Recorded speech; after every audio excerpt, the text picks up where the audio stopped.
last time. Maybe it's a good thing that you weren't there to see it. It was a hard thing to watch. I hate goodbyes. Why does it feel like everyone around me is slowly disappearing? Not just in here, I mean. In the outside world, too. Maybe it's the realization that, at the end of life, everyone has to face it alone. Come to think of it, the main reason we're still alive right now is pure luck. Each morning here, for every one of us, there's the chance that we might not wake up. You could take it a step further and say that the same is true outside, too. Who can never be 100% sure when they drift off to sleep that they'll open their eyes again in the morning? If I make it out of here, I'm going to cherish every moment that I'm awake and live without any regrets. Without regrets? I feel like a strange sense of anxiety has been quietly growing inside me over the last 2 days.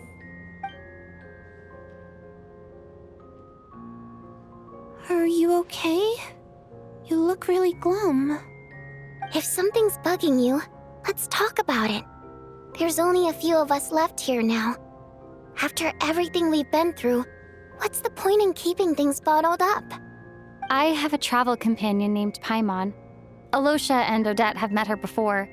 She's been feeling unwell recently. You're worried about her, aren't you? That makes sense. We've been trapped in here for days. To be honest, I used to feel like I was just a spectator in this world, watching everything that happens from the sidelines. Maybe it's because I'm a descender? A descender? But with Paimon by my side, over time, I slowly felt my connection to this world growing stronger. She loves eating, sleeping, and having fun, but she's also a great guide. It's her authenticity that makes this whole world feel more real for me. Over the last few days that we've been apart, I've often caught myself wondering, what would Paimon say if she were here right now?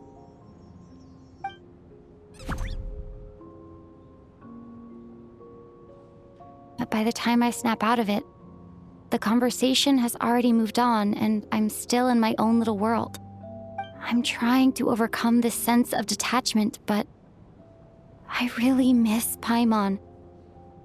I guess, in a way, she means the whole world to me. I bet she misses you when you're not there as well. Maybe you're her entire world too.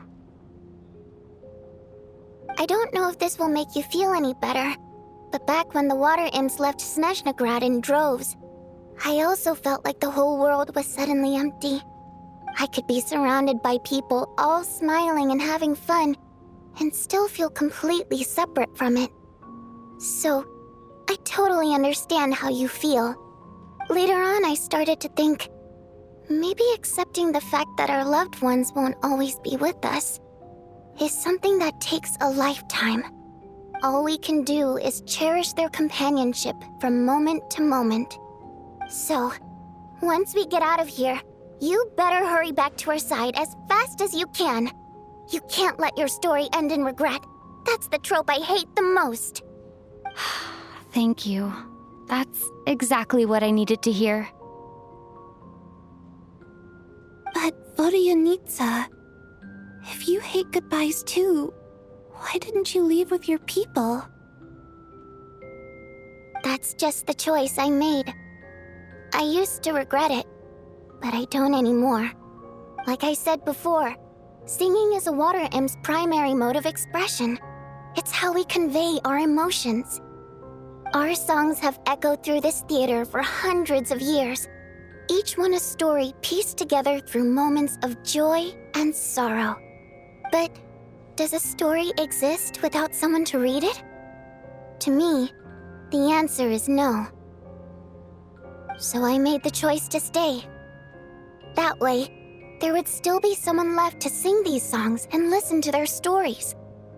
Otherwise, they could have been lost forever. Could you teach me how to understand your people's songs sometime? I want to be able to truly hear them, like Mr. Shram. A fan after my own heart. Thank you, Tonya. How about I sing something for you, and you tell me what you hear? Okay, I'll do my best.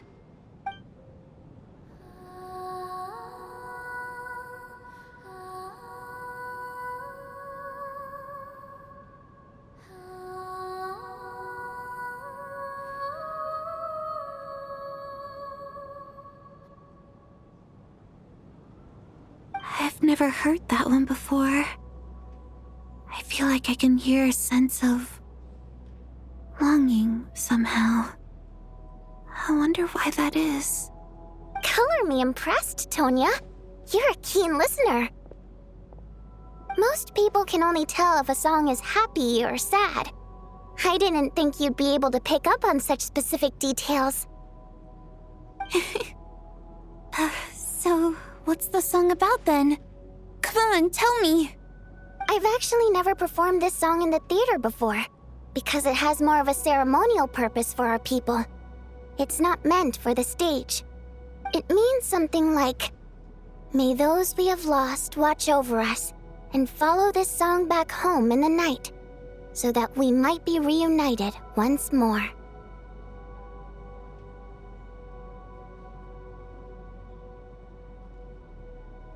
No wonder I could hear that sense of longing.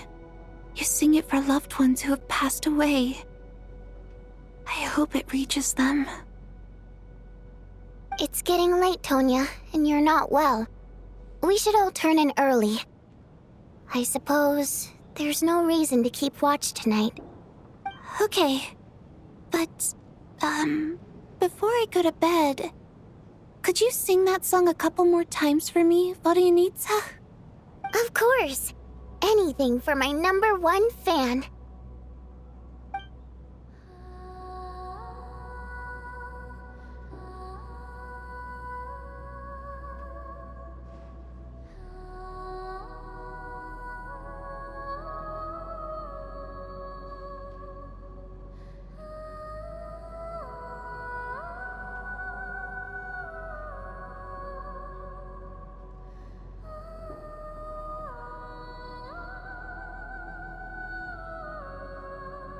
Once I get out of here, I definitely don't plan on ever coming back. But I guess that means I'll never get to hear Vodyanitsa sing again. That's a sad thought. Before I fall asleep, I should cherish this moment of companionship while it lasts.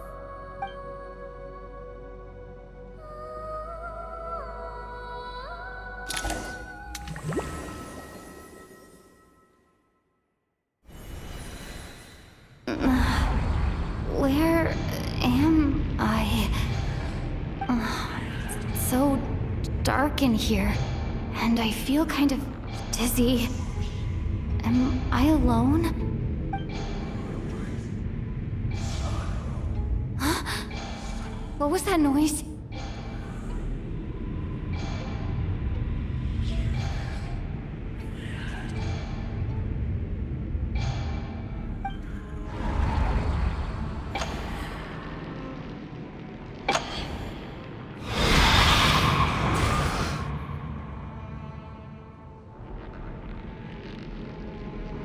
Return, O spirits.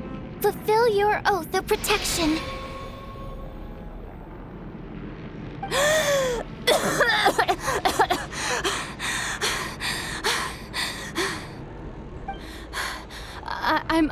I'm alive?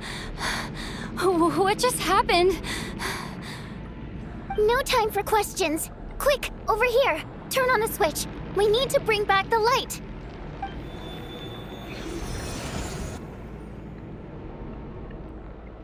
All right, we're safe. The spirit just now is called Night Prayer.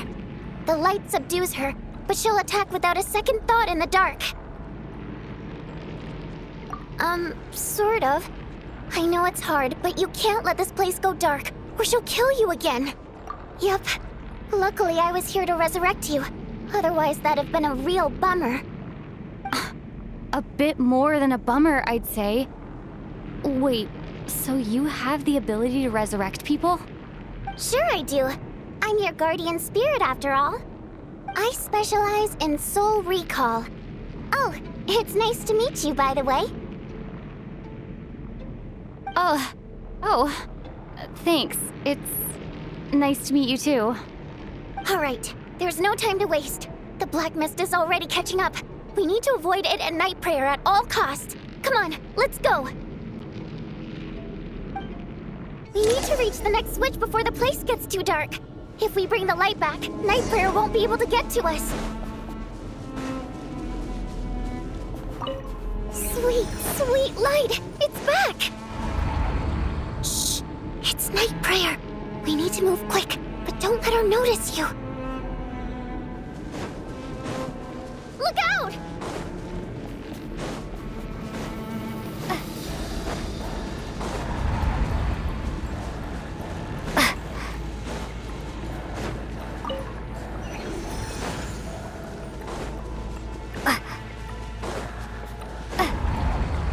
The next switch is over there.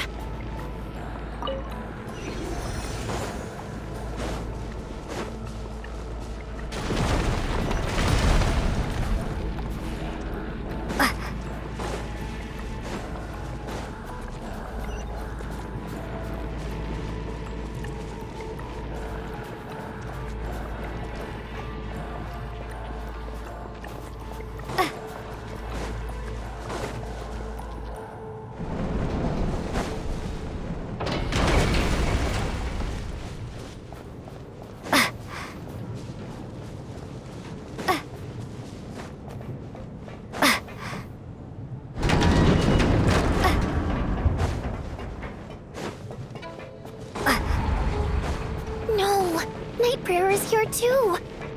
This can't be the only path. Let's head up there and take a look. The switch is just up ahead. Hurry!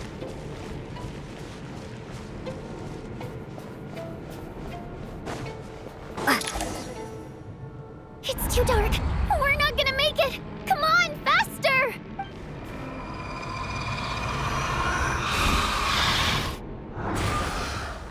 Traveler! I won't let you die like this. Not on my watch.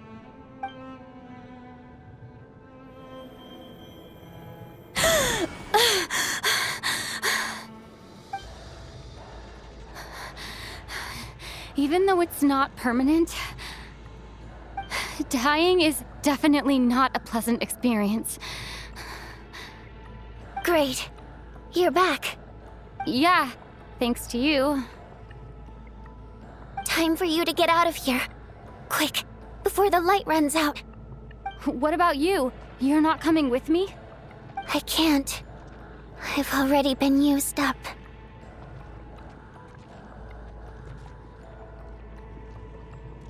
A guardian spirit's skills are finite. I can only resurrect someone so many times. I might not look any different, but my essence has been exhausted. Now, I will slowly start to fade away. I can go no further. The black mist is where I belong. It's okay. Why didn't you tell me sooner? Because it wouldn't have changed anything. That knowledge would have just burdened you. And a guardian spirit's role is to protect. But... Go. Now, before it's too late. I already hear night prayer approaching.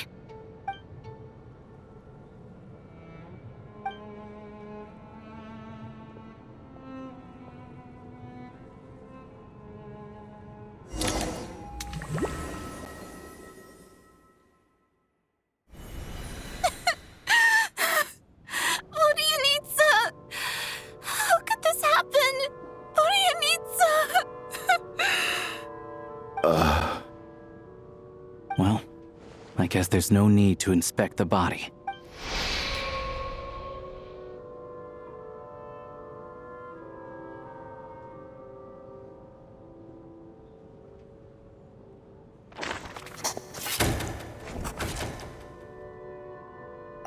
This wasn't supposed to happen.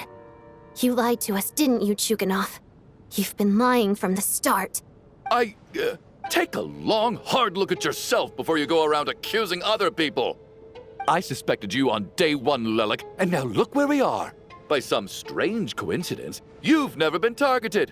You just happen to have survived this long? No, you should be the prime suspect. And you, little hunter, ever so content with staying on the sidelines. Yet you were the one who stopped us from leaving from the start. Why are you trying to keep us here? Now you're just lashing out indiscriminately. That's either a sign of anxiety or a guilty conscience. Where was all this passion and bravado before? Decided to fight until the bitter end. Is that it?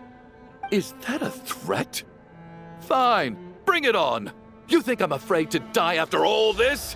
You want to kill me? Go ahead. I'd like to see you try. After all the trauma of the past few days, everyone's been pushed to the breaking point. Valeri and Nietzsche aren't here anymore.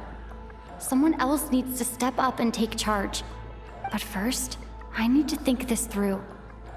Considering everyone left, who's the most likely candidate for the deceased?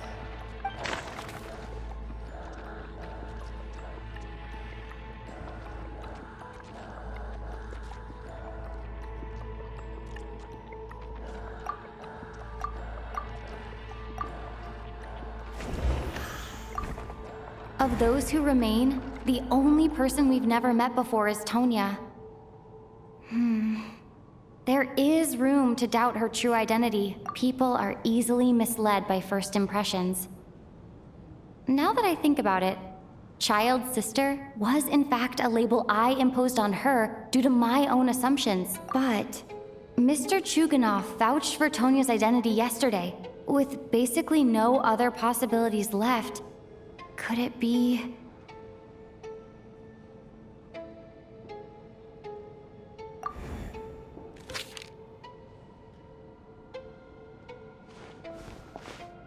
Tonya, how's Tusser been lately? Tusser? Your brother Ajax must have mentioned me in his letters home, right? Did he say anything about a blonde traveler? No. And my brother's name is Razik, not Ajax. Chuganov, looks like it's your turn to do some explaining. Yesterday you said you could vouch for Tonya. Why did you give us a false testimony? I knew you were behind this, Chuganov. You've been lying through your teeth from the start. Everything about you is fake. Down to the wife and daughter you're always talking about. Your entire family man persona is a charade, isn't it? That night, when I infiltrated your place as Lelik, I noticed you were home alone. Didn't think much of it at the time. Just thought everyone else was out. But thinking back on it now, that doesn't seem very likely. My guess is, you live alone, don't you? Even that was a lie? But why would he lie about having a family? Curses! Oh, why is there no end to this blasted snowstorm? If it would just stop! If it would just stop. I think I remember now. I know how I ended up here. It feels like a distant memory. But at the same time, it's just like it was yesterday. The reason I'm always coughing is because I got sick with frostbite. The locals usually call it the snow cough. It's not a very common illness. It's partly genetic and partly caused by the cold climate, but it can be fatal. They sent me to the hospital as soon as they found out I had it. And I spent so long lying there in that hospital bed.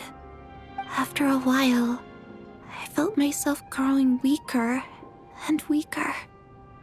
Nothing seemed to be working anymore. Neither the treatment that the doctors were giving me, nor the medicine my brother was brewing from frost fairy flower leaves.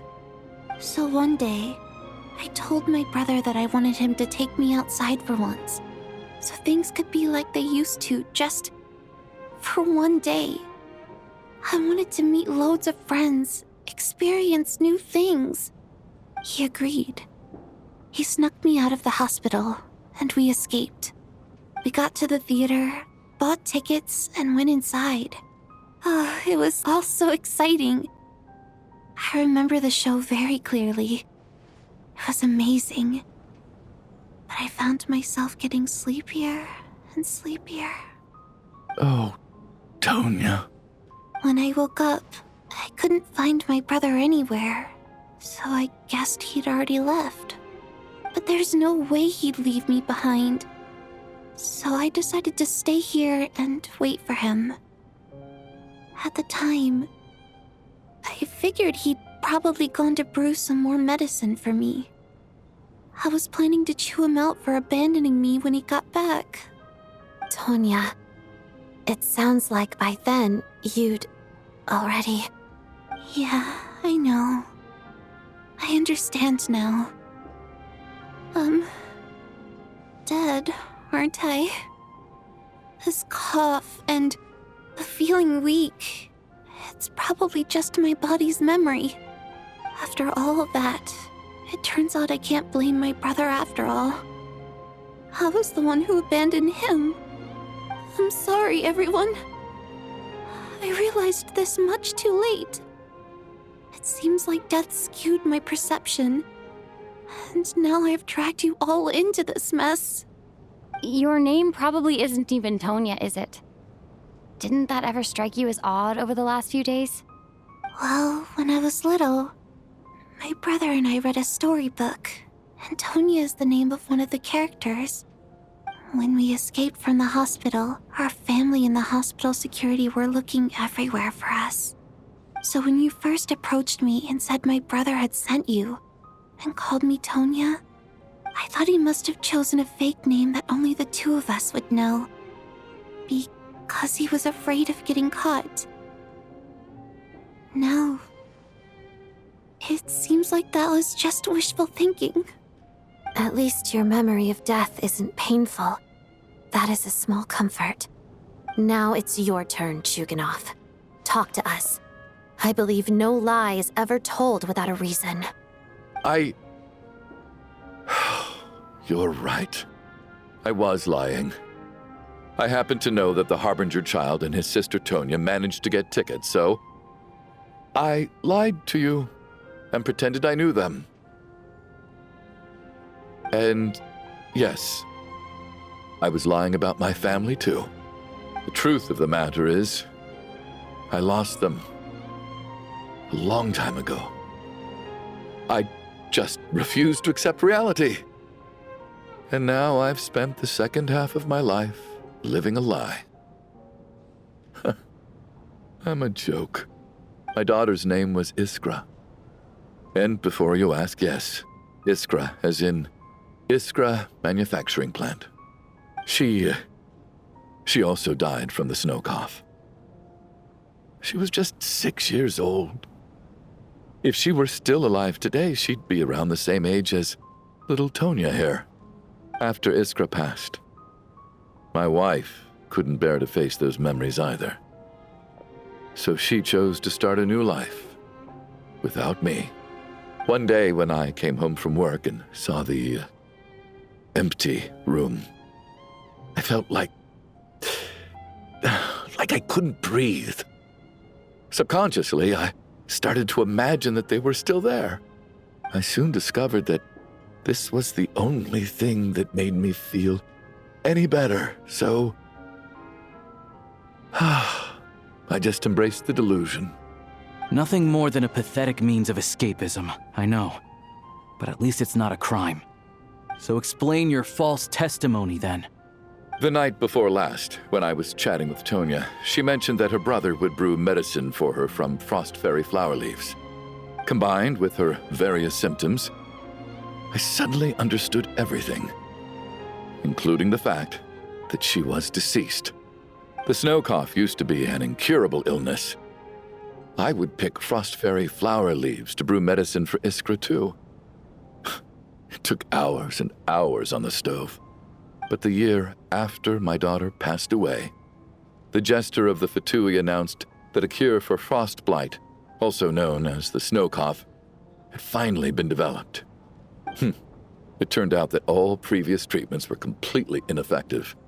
No better than random concoctions. That was the final straw for me. I just couldn't take it anymore. Just one more year. One more year, and everything would have been okay. So, more than anyone, I know full well that in this day and age, no one in their right mind would still be using frostflower leaves to brew medicine for the snow cough. Poor Miss Tonya, therefore, had to have been from an era when snow cough was still a terminal illness. So, you projected your daughter onto her? Even though you knew she was one of the dead?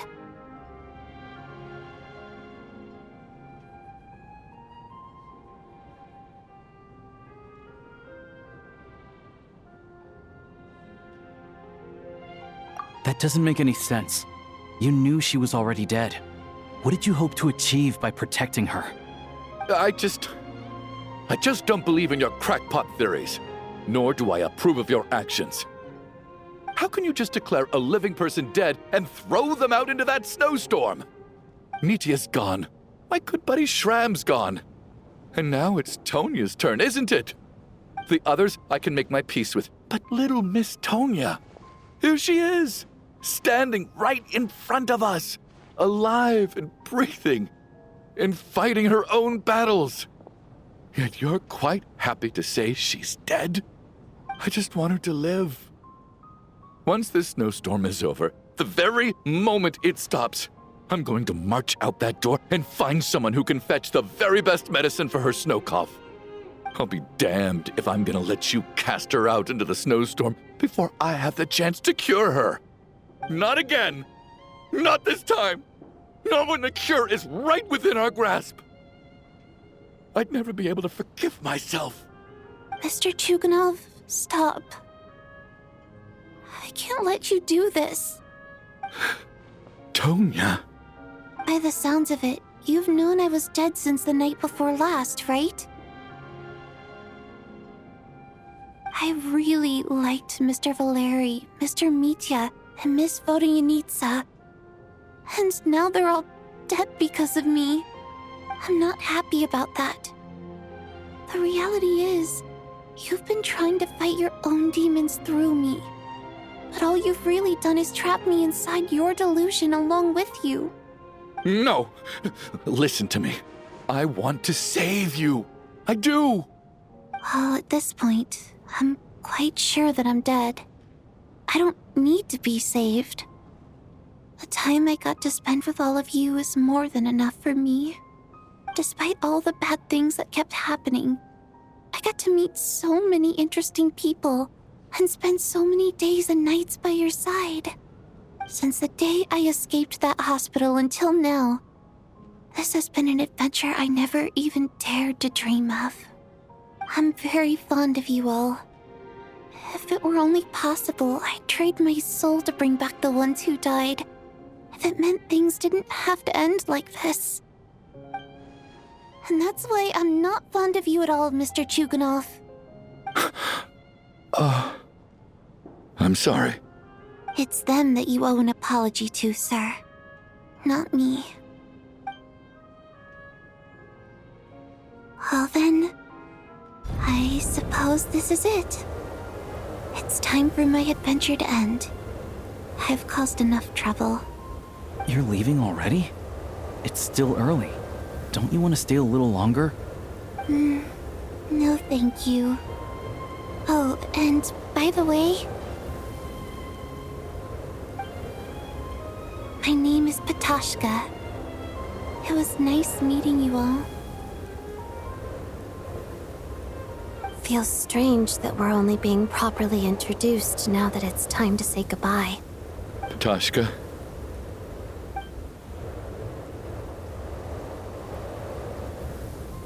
What are you doing, Chuganov? Are you crazy?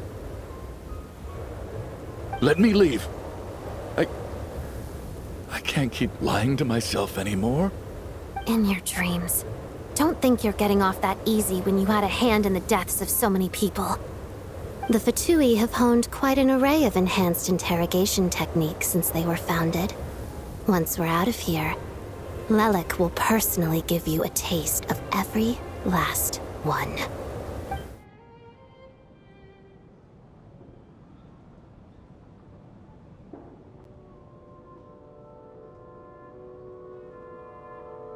I think we should leave.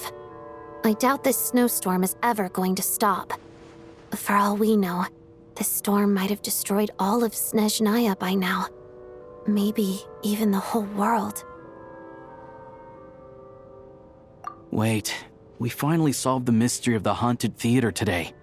Maybe let's at least try to enjoy tonight? Fair enough. I don't particularly feel like dying in Chuganov's company anyway. And yet you won't let me die first. Hey, Chuganov, on a serious note, if we do make it out of here, you should close down that factory of yours. A lot of people are freezing thanks to you. Is this really the time to be discussing my factory? All right, fine. I'll shut it down. Doesn't matter to me anymore.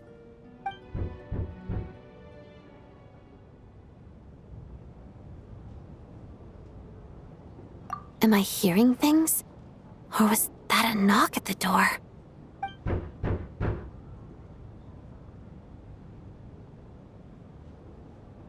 There it is again. But I don't understand. The snowstorm hasn't stopped, has it?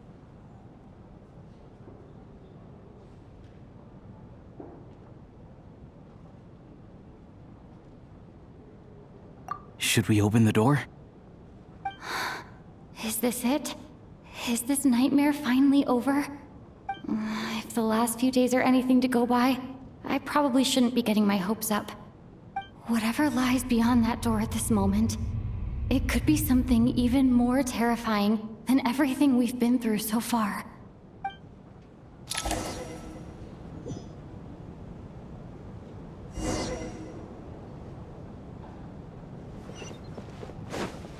Cryostorm!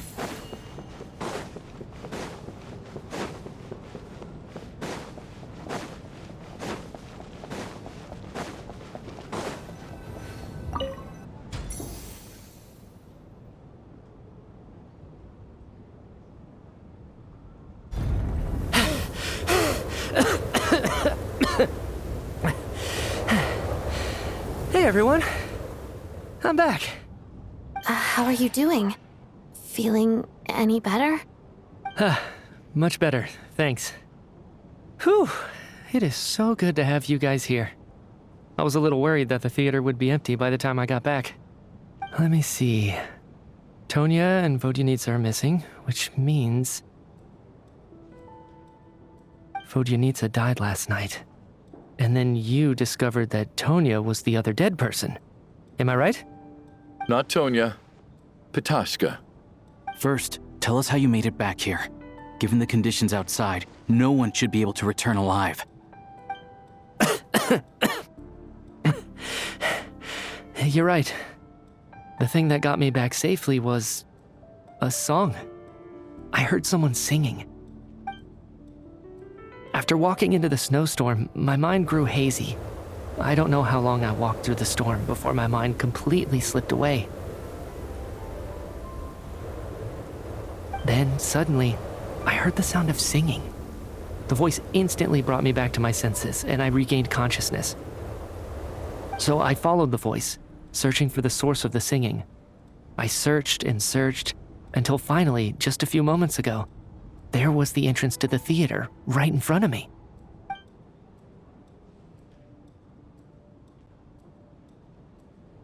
I've actually never performed this song in the theater before, because it has more of a ceremonial purpose for our people. It's not meant for the stage. It means something like, "May those we have lost watch over us, and follow this song back home in the night, so that we might be reunited once more." That must have been Vodyanitsa's requiem. Who knew it actually worked? That song is meant to guide the souls of the dead. Mitya, that must mean that you... Huh. No kidding. Seemed like I guessed right then. This is what I've been so desperate to tell you about. When I first stepped out of the theater, I was still quite lucid. My memory of it is still pretty intact. I remember the outside world being completely different than what I'd expected. It was like this was a world where only the snowstorm existed. There wasn't a trace of any humans or buildings ever having been there. I don't know how else to describe it, except to say that it just didn't seem like the real world. And as for the Requiem, if I was guided here by Vodyanitsa's song, it can only mean that I must already be dead.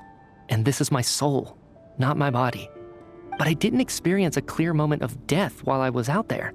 Nor do I feel any different now than before I walked into the snowstorm. You don't seem any different to me either. In fact, this is something I've been wondering about for a while now.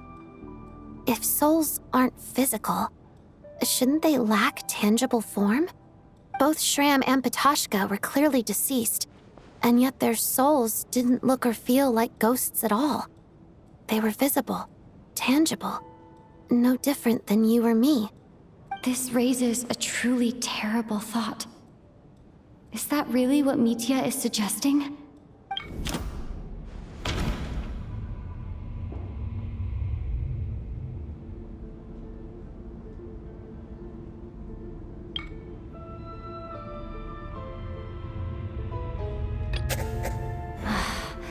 Dreams can't explain everything, and this isn't the Sub-Zero's festival.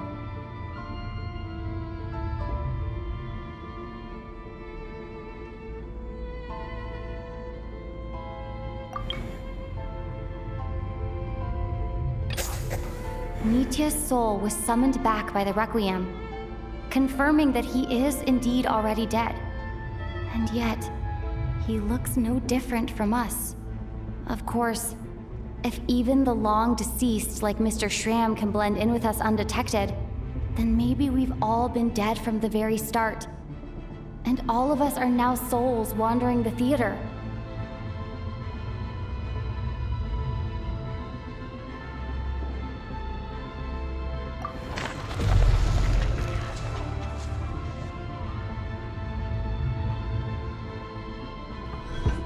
Yes. I think that this is probably the afterlife. What did you say?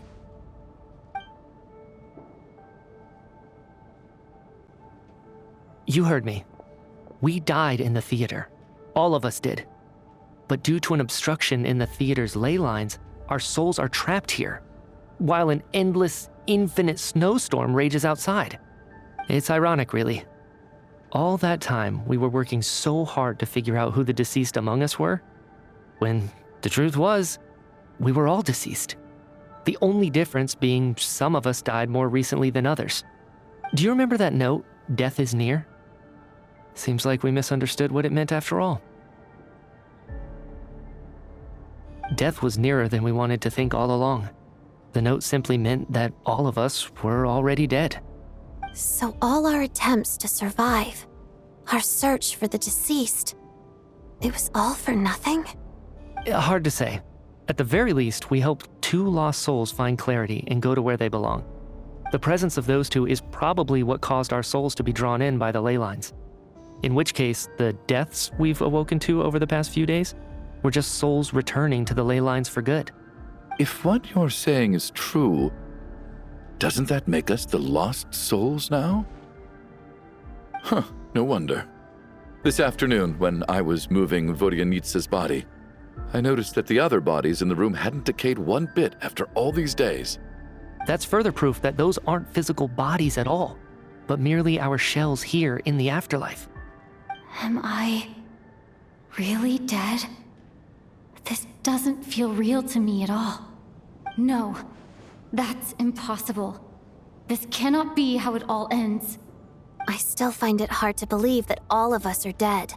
How exactly did we die in the real world? None of us have any memories of dying, right? Not even knowing how we died is preposterous. Good grief! Surely there has to be some reason. Exactly. It's hard to rest in peace when you don't even know how you died. It gave me lots to think about as I strode out into the snowstorm. I racked my brains trying to remember the cause of my death, the exact moment I died, the root of all of this, right up until my consciousness faded. Wait. Hold on. Right before I lost consciousness, I think I saw something.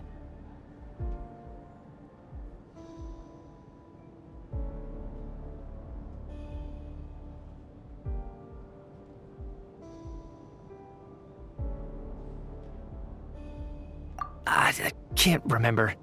And I think I lost my notebook and pen. Mitya, your hand.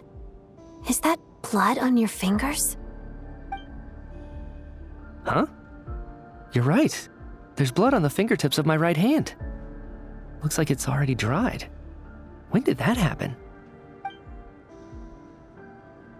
What the?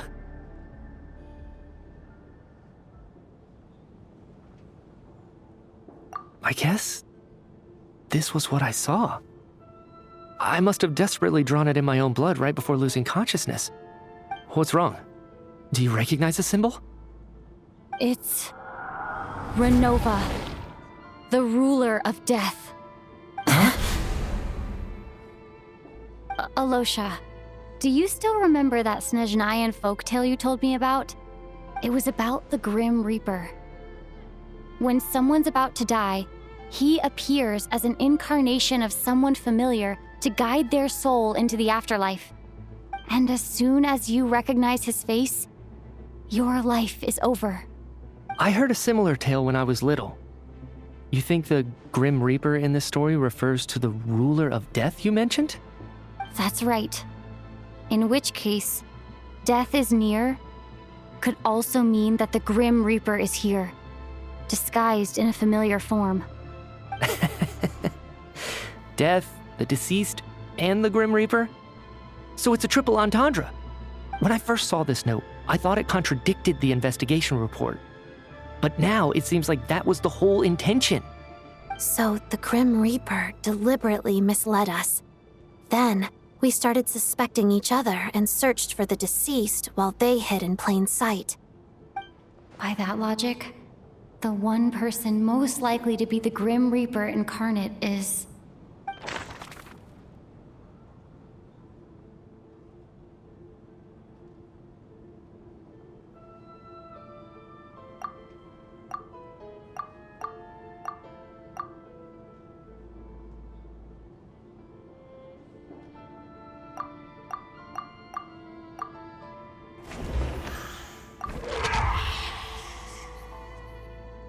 No doubt about it.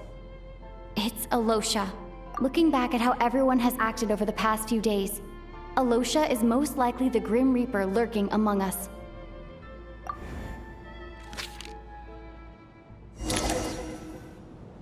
Is it you, Alosha? You were the first to discover the investigation report, and you had plenty of time to slip the note inside to mislead us. So? Surely you can't suspect me based on that alone.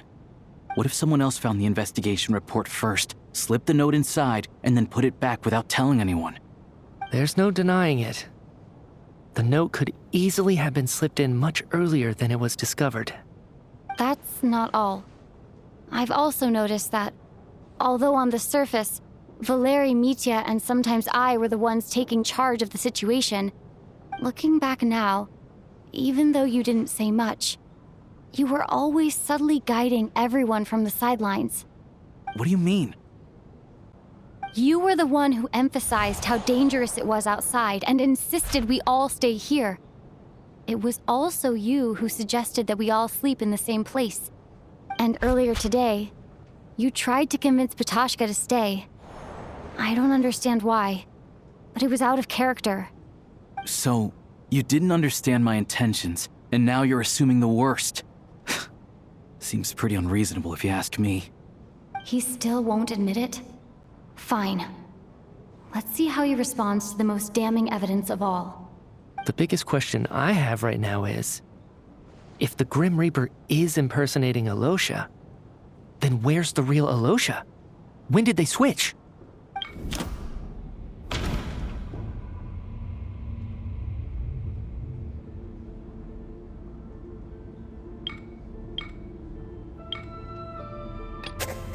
No. Nothing related to Alosha happened that night. I should think about this.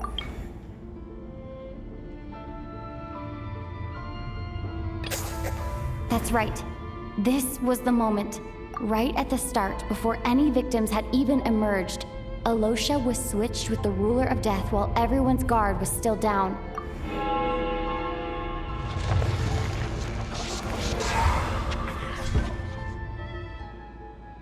When all this began, right after the performance ended and the snowstorm began to pick up, no one suspected anything unusual. We just assumed we were snowed in. It wasn't until we discovered the bodies the morning after that we realized something out of the ordinary was going on. But it's clear now that the oddities actually started earlier than that, when Dimov walked into the snowstorm and never came back. Right. So Mr. Dimov was the first victim, not Sobolova and Torgov. And if we pinpoint that moment as the beginning of this incident, then one thing becomes clear. Alosha, you are the only person who walked into the snowstorm and came back without the help of Vojanitsa's Requiem. More precisely, Alosha never came back at all. The one who came back was the Grim Reaper. Not bad. Well, since you've backed me into a corner, I suppose there's no point in keeping up the act anymore. Alosha? You're the Grim Reaper? I am no such tired cliché. Mortals should address me as the Ruler of Death.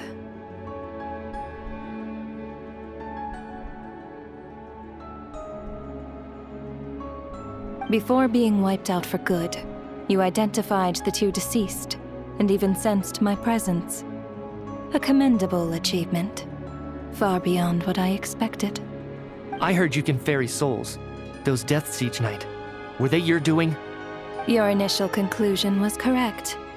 Due to the existence of the two deceased, the ley lines yearned to reclaim those long-lost souls. Every night they devoured an equal number of souls to fill the void. This required no intervention from me. Though, of course, ferrying souls is indeed my authority. Here, take a look.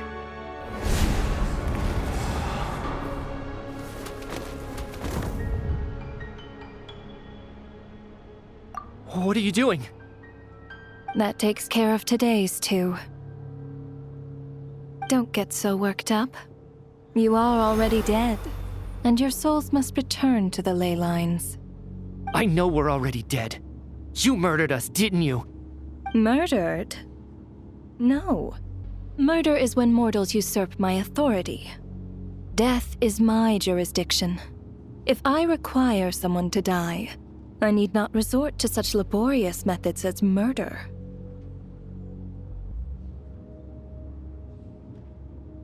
You simply met the criteria to trigger my curse of death. I know about the curse of immortality. So there's another death-related curse too? You cursed us? When? And why would you do such a thing? So often, humans pray to me, begging to know when their death will come, and what form it will take. But few people ask why. If you must have an answer, know that death comes simply because one's time has come. So you're not gonna tell us the truth? Hold your tongue. By all rights, you shouldn't even be allowed to speak with me.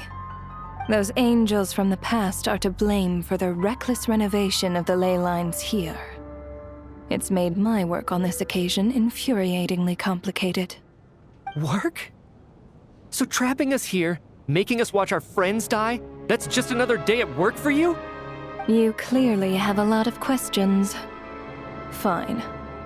As a reward for your remarkable accomplishments over the past few days, I shall answer a few of your inquiries, provided they aren't too unreasonable.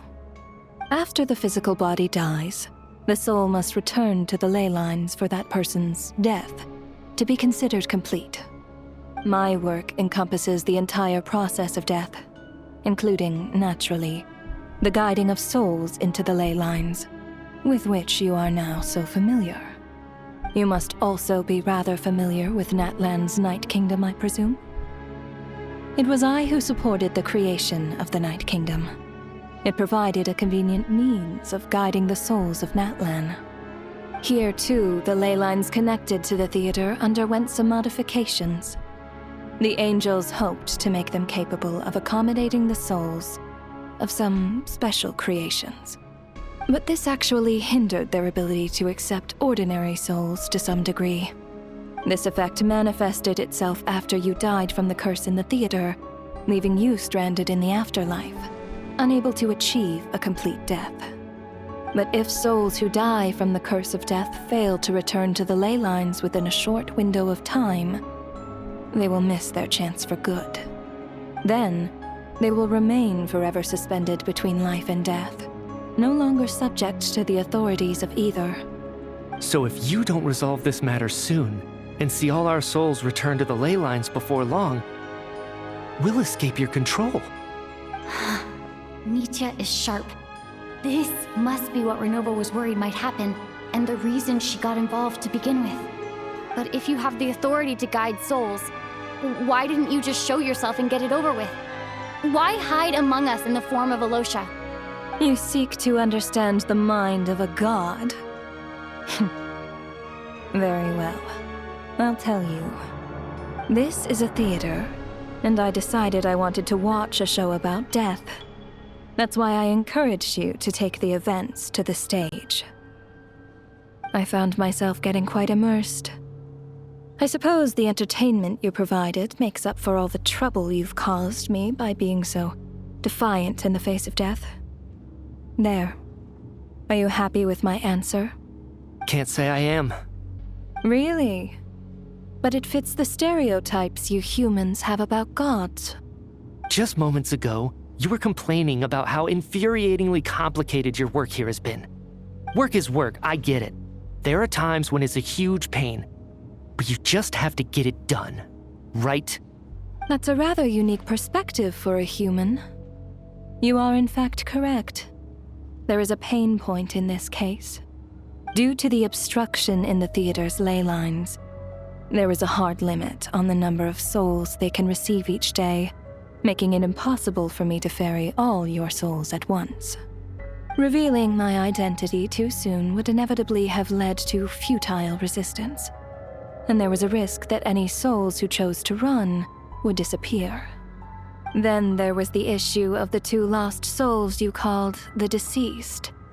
The way you resolved that quandary was all part of my design. That's what I don't understand. If all of us were souls of the dead, what made their presence among us special? For centuries, they have refused to return to the ley lines, exploiting the issues created by the angel civilization to resist being drawn in. Centuries of obsession accumulated during this process.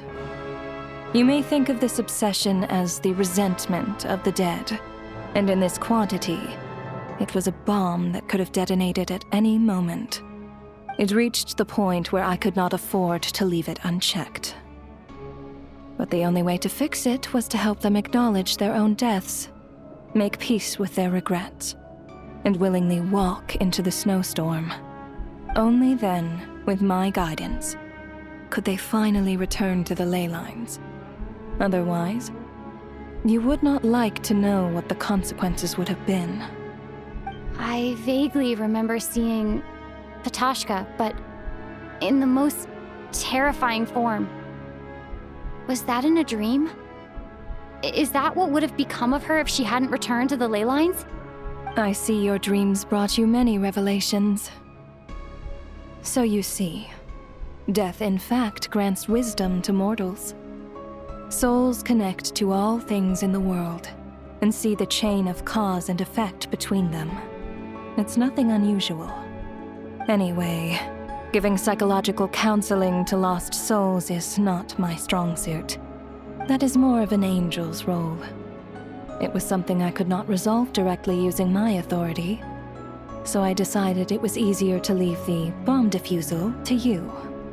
Meanwhile, of course, their presence caused the souls of other members of your party to return to the ley lines each night.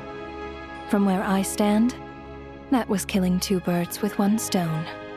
As both issues slowly resolved one another without me having to lift a finger, all I had to do was stay close by and keep the situation under control. Then use my authority to wrap things up at the end. And, of course, while I was at it, I thoroughly enjoyed watching this drama, dealing with death from a mortal perspective, play out on the stage. Sounds like you had it all figured out, Grim Reaper. I just did the math. You said there's a hard limit to the number of souls the ley lines here can receive each day. It's 2, isn't it? That much is obvious, even to a fool.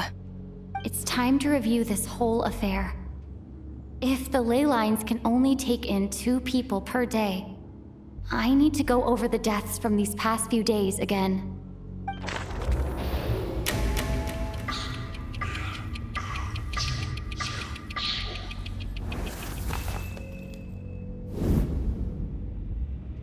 Looking back now, none of us had the faintest idea at the time.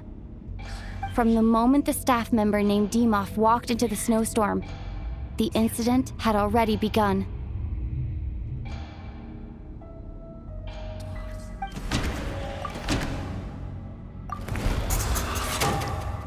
Alosha was the second to walk into the snowstorm after Demoff to investigate. During this process, the ruler of death assumed his identity, making him one of the victims.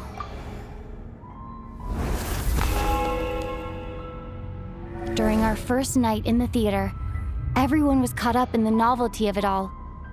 No one could have expected there would be victims the very next morning. Despite all the confusion, and with the help of hindsight, we finally began to realize that something was amiss with the snowstorm.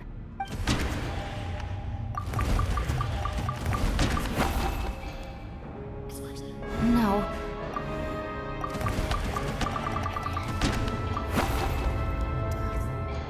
No.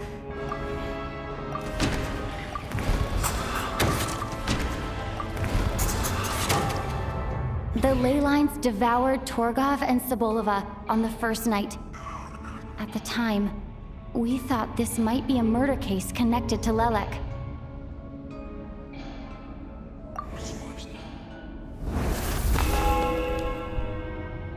Odette and I spoke a lot that night. 3 people were on watch, but in the morning, we discovered that someone had fallen victim all the same.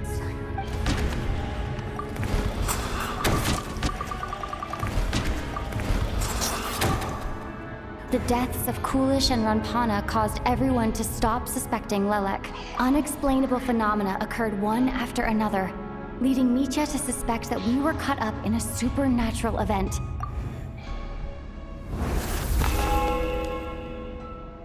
Later, we discovered that there seemed to be an extra person among us, and subsequently discovered the existence of the deceased.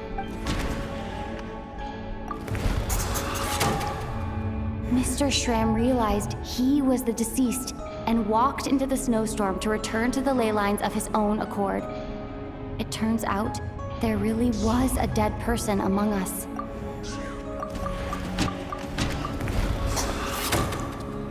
We thought it was all over, but Mr. Valeri's death was a rude awakening for everyone. Once again, the ley lines consumed him during the night. A lot happened today.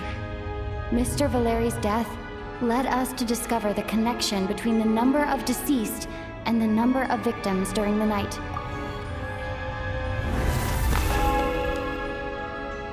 The fact that there was more than one deceased seemed to bring us back to square one. Odette revealed some information she had been keeping to herself.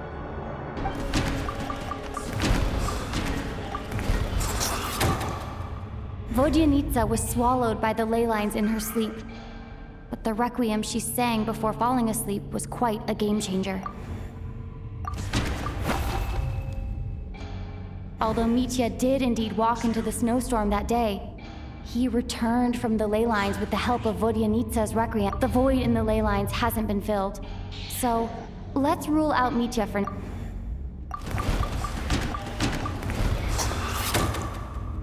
As it happened, Ptashka filled the void left by Mitya's return from the ley lines by walking into the snowstorm this morning. The girl I thought was Child's sister, Tonya, turned out to be another of the theater's deceased. Come to think of it, Ptashka was about to walk into the snowstorm at that time, and Ronova, unaware that Mitya would return, was concerned that her soul would overflow from the ley lines. That's why she used Alosha's voice to try and persuade her to stay behind. Looking back, I suppose that was an early slip-up on her part.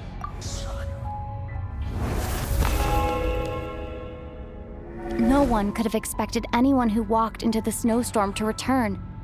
But just after nightfall, Mitya returned, bringing crucial information with him.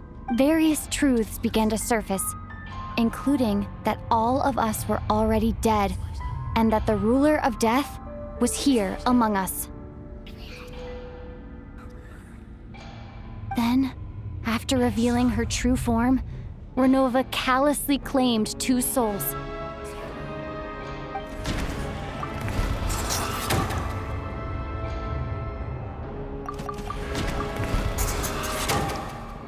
In fact, everyone was already dead by the time we took the photo. And in the days since, we've experienced many more partings in the afterlife. Now, only Mitya and I remain. And the true culprit behind everything still stands before us.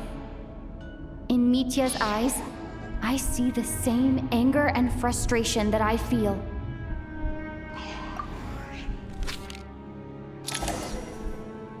That covers everything. It's all clear now. Your work isn't finished here yet, is it? The Traveler and I are still standing here, safe and sound. The Water Imp's song threw things off a little, but it is of no consequence. The ley lines have already anchored your soul, and the first ray of light tomorrow morning will take you back. I, meanwhile, need to review my attitude towards the Water Imp race. So the reunion in the night that Vojanitsa mentioned, I suppose that was never meant to be a permanent reunion.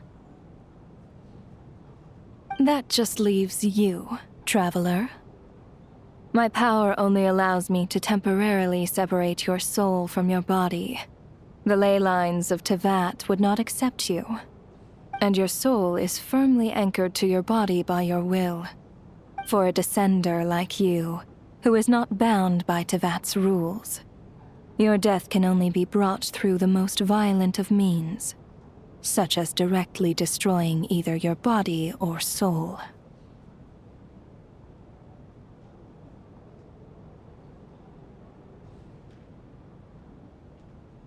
I have no interest in involving myself with Descenders. For now. Although, this may change if Asmodee remains missing, or you insist on interfering with our affairs. One last question then. All our struggles and sacrifices here, they were meaningless from the very beginning, weren't they? Death abides no reason. Besides, what you call sacrifice is merely a concept created by humanity. To me, it is nothing more than a self-indulgent charade in the face of death. Mere mortals fantasizing that their actions could reclaim something from my grasp. A truly laughable idea.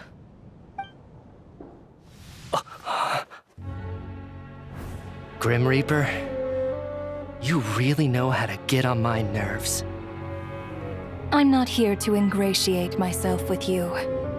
I kill merely because your deaths are necessary. Oh, you've made that quite clear. But humans don't take well to being scorned. Not even by the gods.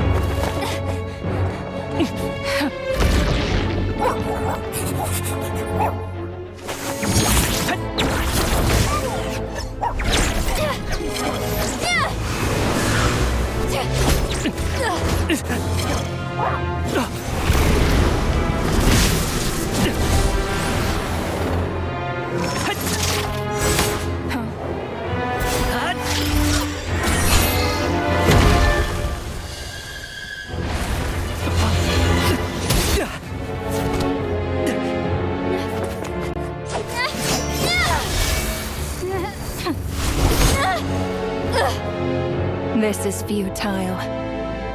You must know that you are powerless against me in my own domain. I suggest that you save your strength. For what? Maybe we can't change it. But if nothing else, we can at least teach you to have some respect for the dead. Audacious.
How are you holding up, Odette? What happened to me? How much do you remember? What do you mean? Is the performance over? I can't seem to recall what happened. Has Odette already forgotten?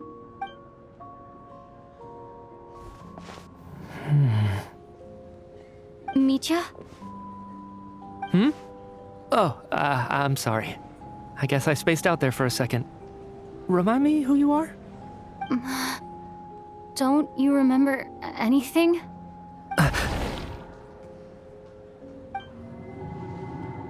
Yeah, I remember now, comrade.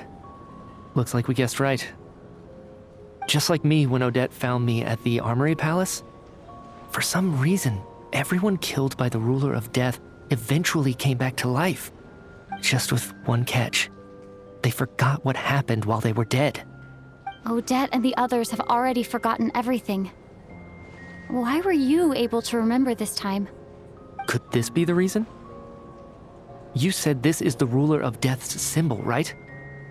I don't see anything there. You don't? Huh. Okay, I guess that makes sense. I carved this into my hand in the afterlife, so it's not visible in the physical world. Does that mean I carved this symbol into my soul? What an unsettling thought. Still, at least I get to remember what happened. I suppose it's a blessing in disguise. What about you, though? The Ruler of Death mentioned that you're a descender? Is that why you can remember? A full explanation would get complicated very quickly, but that's essentially it. Well then, now that it's all over, let's figure out what we've learned.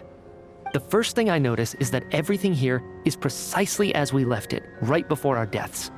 This confirms that time passes differently in the afterlife than in the real world. They say that right before death, time slows down and your whole life flashes before your eyes. That must be how you know you have one foot in the afterlife by that point. Anyway, clearly the few days we spent in the afterlife probably only amounted to a few short minutes in the real world. This also aligns with previous reports of widespread temporary memory loss among the Armory Palace personnel. Now it seems likely that those were all brief deaths caused by the Grim Reaper's so-called curse of death. To those unaware of the truth, dying and coming back to life must feel similar to a short bout of catatonia.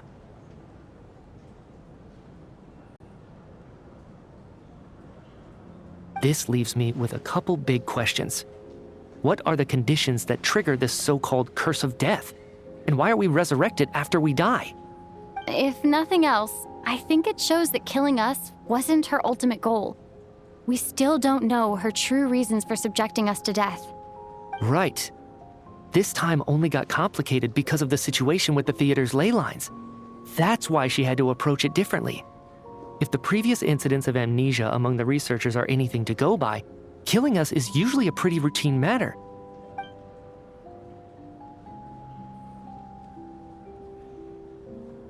Come to think of it, wasn't I about to note something down before I died? I can't remember what it was, but I think it was something related to my research project. Sorry, Traveler. I'll catch up with you again later. Right now, I have to make a trip back to the Armory Palace. Ma'am, if I may, no one of your description has ever shown up in my investigations into Mr. Mitia's friends. Yet, you two seem very familiar with each other. Could you perhaps tell me where he was in such a rush to get to? And, by the way, have we ever crossed paths? Forgive the presumptuousness, but I feel a vague and indescribable sense of familiarity about you. I can explain everything. Could you help me gather everyone in the theater in one place?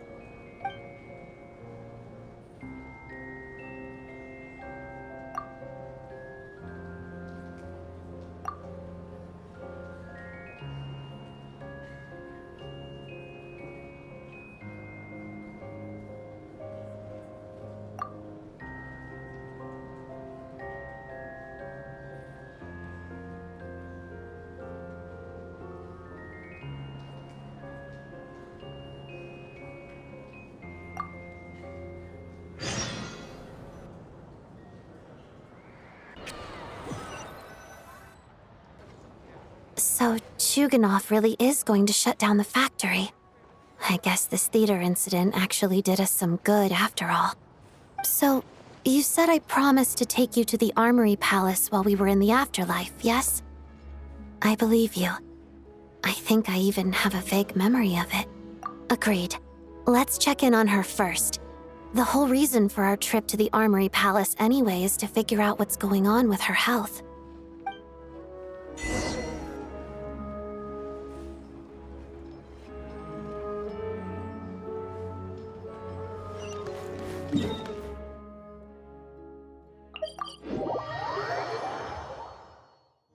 Take a break.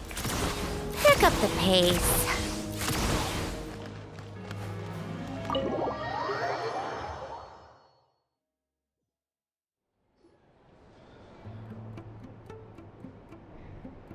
I'm finally back.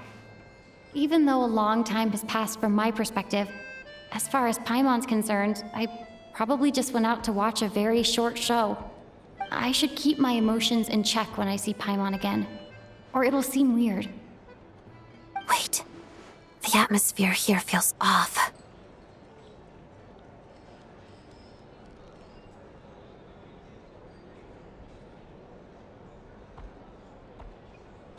Shh. Stay quiet. Let's go inside and take a look.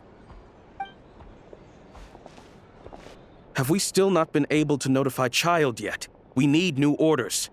What if that person comes back again?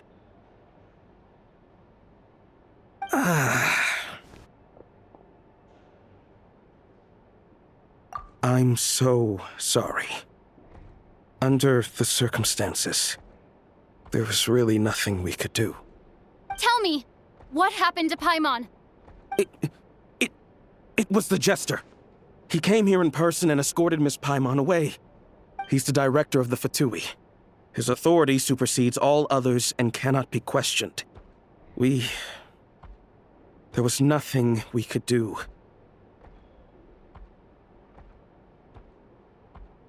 How long ago did he leave? And what was Paimon's status?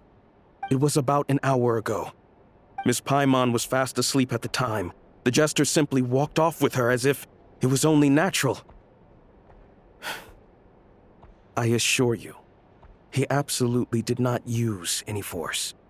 Do you know where they went? The Armory Palace, most likely. Lord Piero, the jester, has been overseeing the experiments there lately, keeping a close eye on their progress. Everyone in the Fatui has heard about it by now. I'm surprised he came in person. Whatever his reason for taking Paimon, he'll most likely return to the Armory Palace first, which is exactly where we were headed anyway. Then lead the way, Odette. Okay, let's go.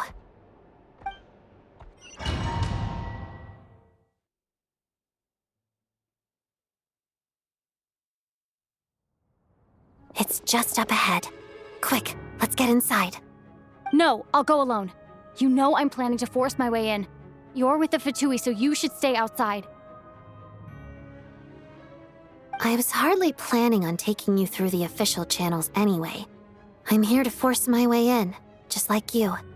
I may be a Fatus, but I'm also Lelik, enemy of Project Stuzha. Paimon's safety is paramount right now. With me around, you'll have an extra pair of hands. There might be devices inside that are easier for an insider to deal with. If you say so. Let's go. There's no time to hesitate.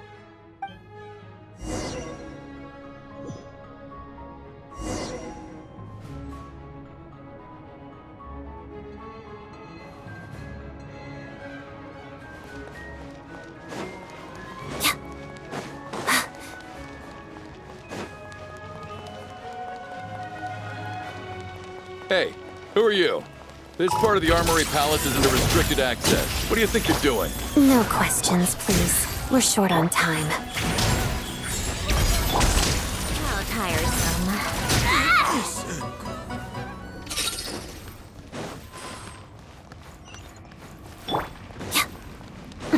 I'll make short work of you. Mission! Right now, right here. Witness the Snow Swan's grace. Come on, keep up.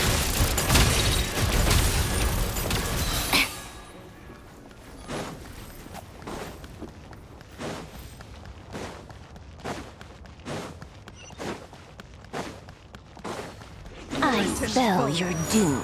Let's begin. Pirouette. That's supposed to hurt. Sacred name, fortune preserver, real. Right now, right here. What a joke. Catch right from ditch!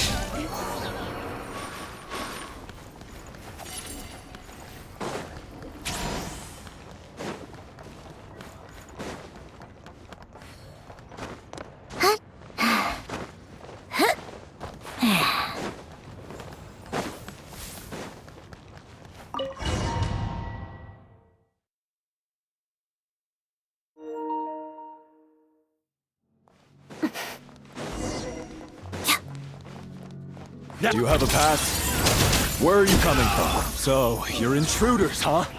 Then don't blame me for what happens next!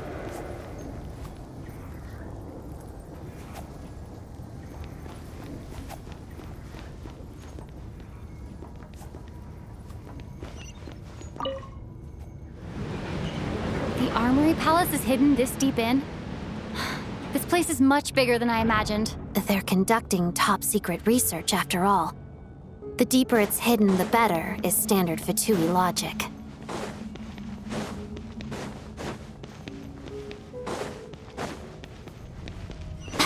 The style doesn't really look like the Fatui's handiwork, though. They must have requisitioned some structure. It's like we're in for a Intruders! Stay alert! Shadow me. Pirouette. Orders given, orders received. A sight to behold.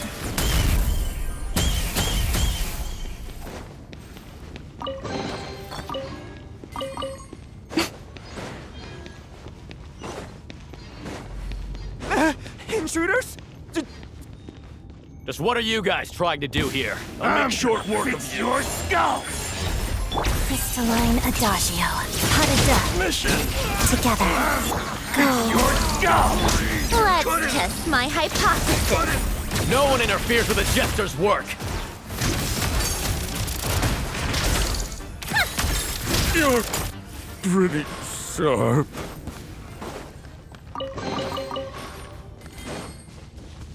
Yeah.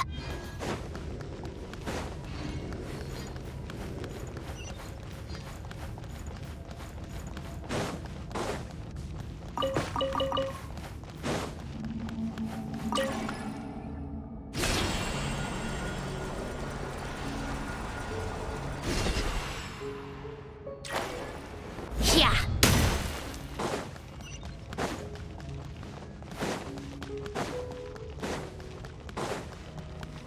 Looks like no one's guarding this place. There's something off about that decoration over there. Look out! Let's deal with these before we move on. Lots of the snowflakes. Pirouette.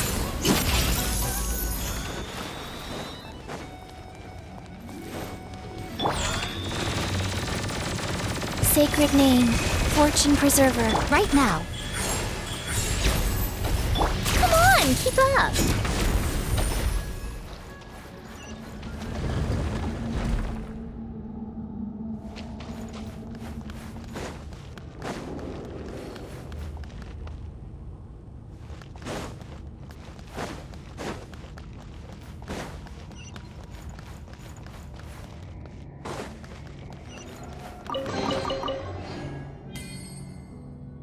Yeah.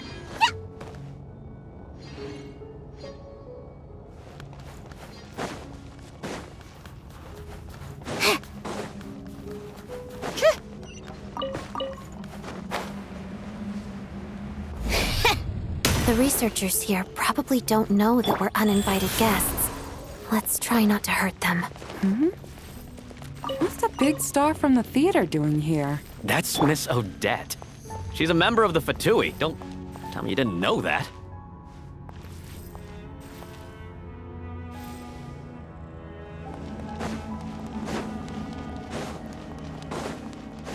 Was the whole reason for Project Stuja to support the research here at the Armory Palace? Just what are the Fatui and the Tsaritsa planning?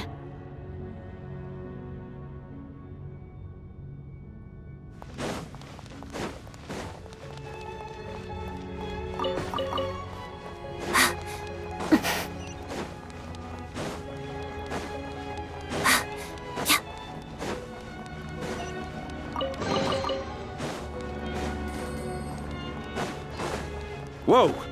Who are you? Never seen you around here before.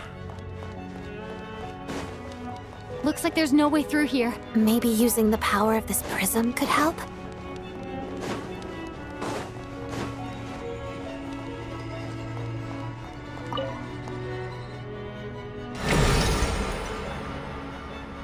I think I see some images. It's the prism's power at play, causing images of the past to reappear, albeit only as a Paimon and the Jester? Is this another scene from the past? Yes. It looks quite old, though. I don't think it happened in the recent past.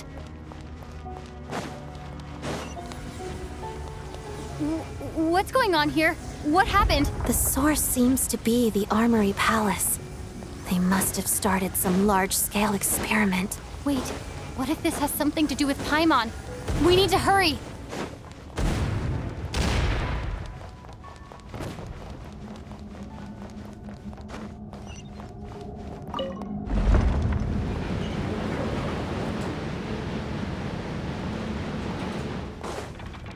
We're almost there. The Armory Palace is just up ahead. Paimon, please be okay.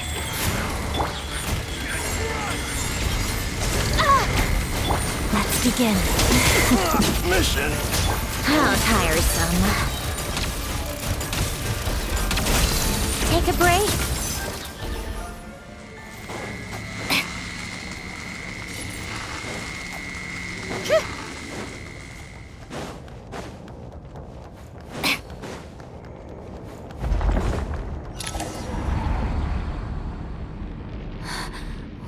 going on? Wait, I remember this feeling. It's the curse of death. No, not now. Why is the curse of death striking again already?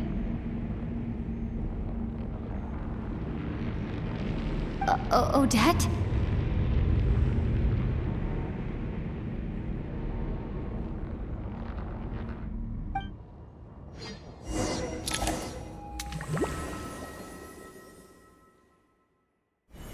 Is this the afterlife again? I need to find a way back to reality. Is that Odette's core Ignis? Could that be what just woke me up?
Odette! Odette! No signs of life, but past experience says that she should be resurrected before too long. Right? Did Odette intentionally use her core Ignis to guide my soul? I feel like something similar happened in a dream I had before. Thank you, Odette. If not for you, my soul wouldn't have found its way back to my body so quickly, and I might not have woken up so soon. But I'm sorry. I don't have time to protect you. I have to use the time you bought me to get Paimon back.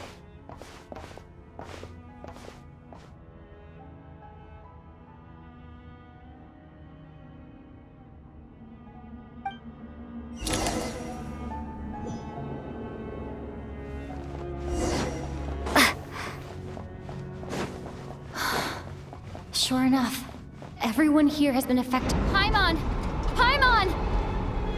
No, wait. Paimon probably didn't escape Ronova's curse either. She won't be able to respond to me right now. I'll have to find her myself.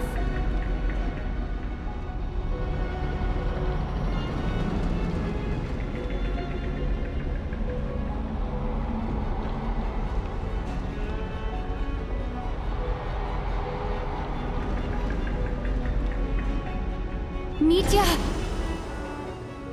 Is this the laboratory he works in?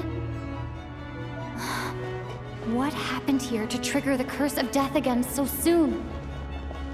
I'll have to ask him when he wakes up. Finding Paimon has to take priority now.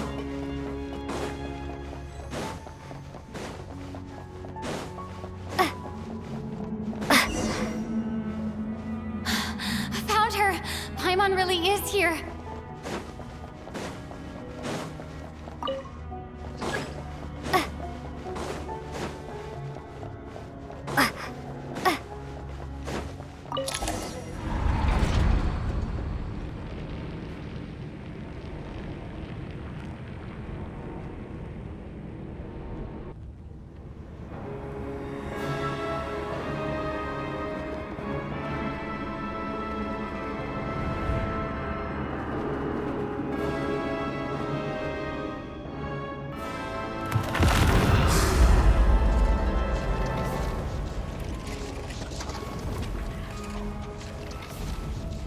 You don't learn, do you? You've already been involved in one mass death, and now you show up at the scene of another.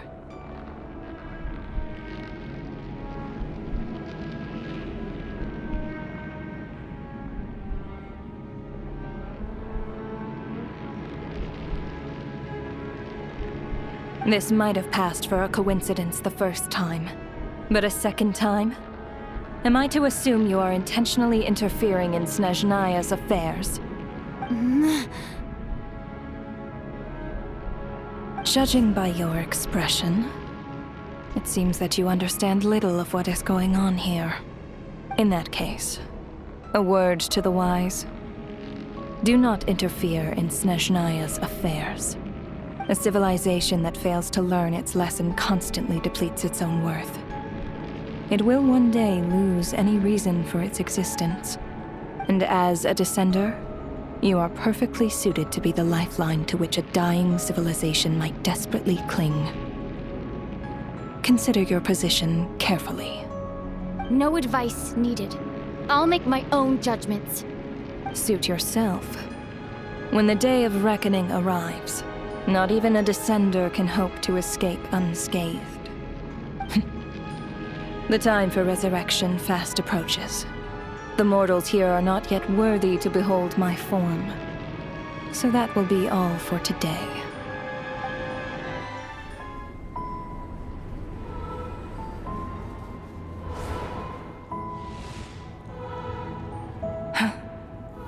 That thing is coming with me.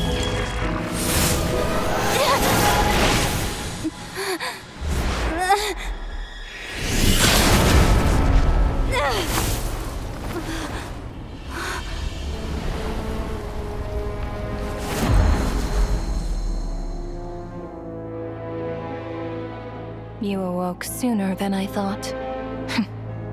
The curse of immortality is stubborn, unable to enter the ley lines, yet not content to remain a spirit. Ruler of death, what do you want? You perplex me. Both you and you. That thing may be a creation of Celestia, but it possesses none of Celestia's power, let alone authority. Your obsession with it baffles me. No matter, the resurrection will soon begin. It's worthless anyway. I'll reclaim it next time.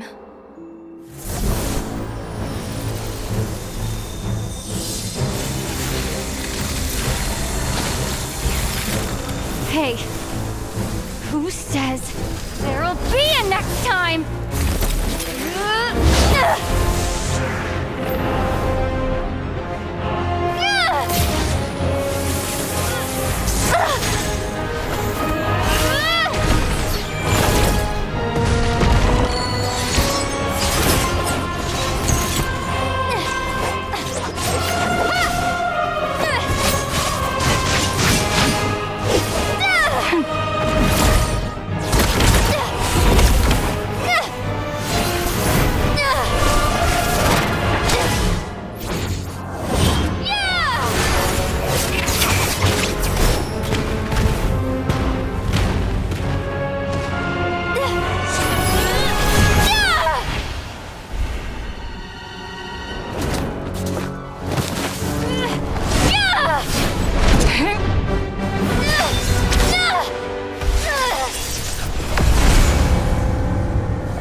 you, Paimon.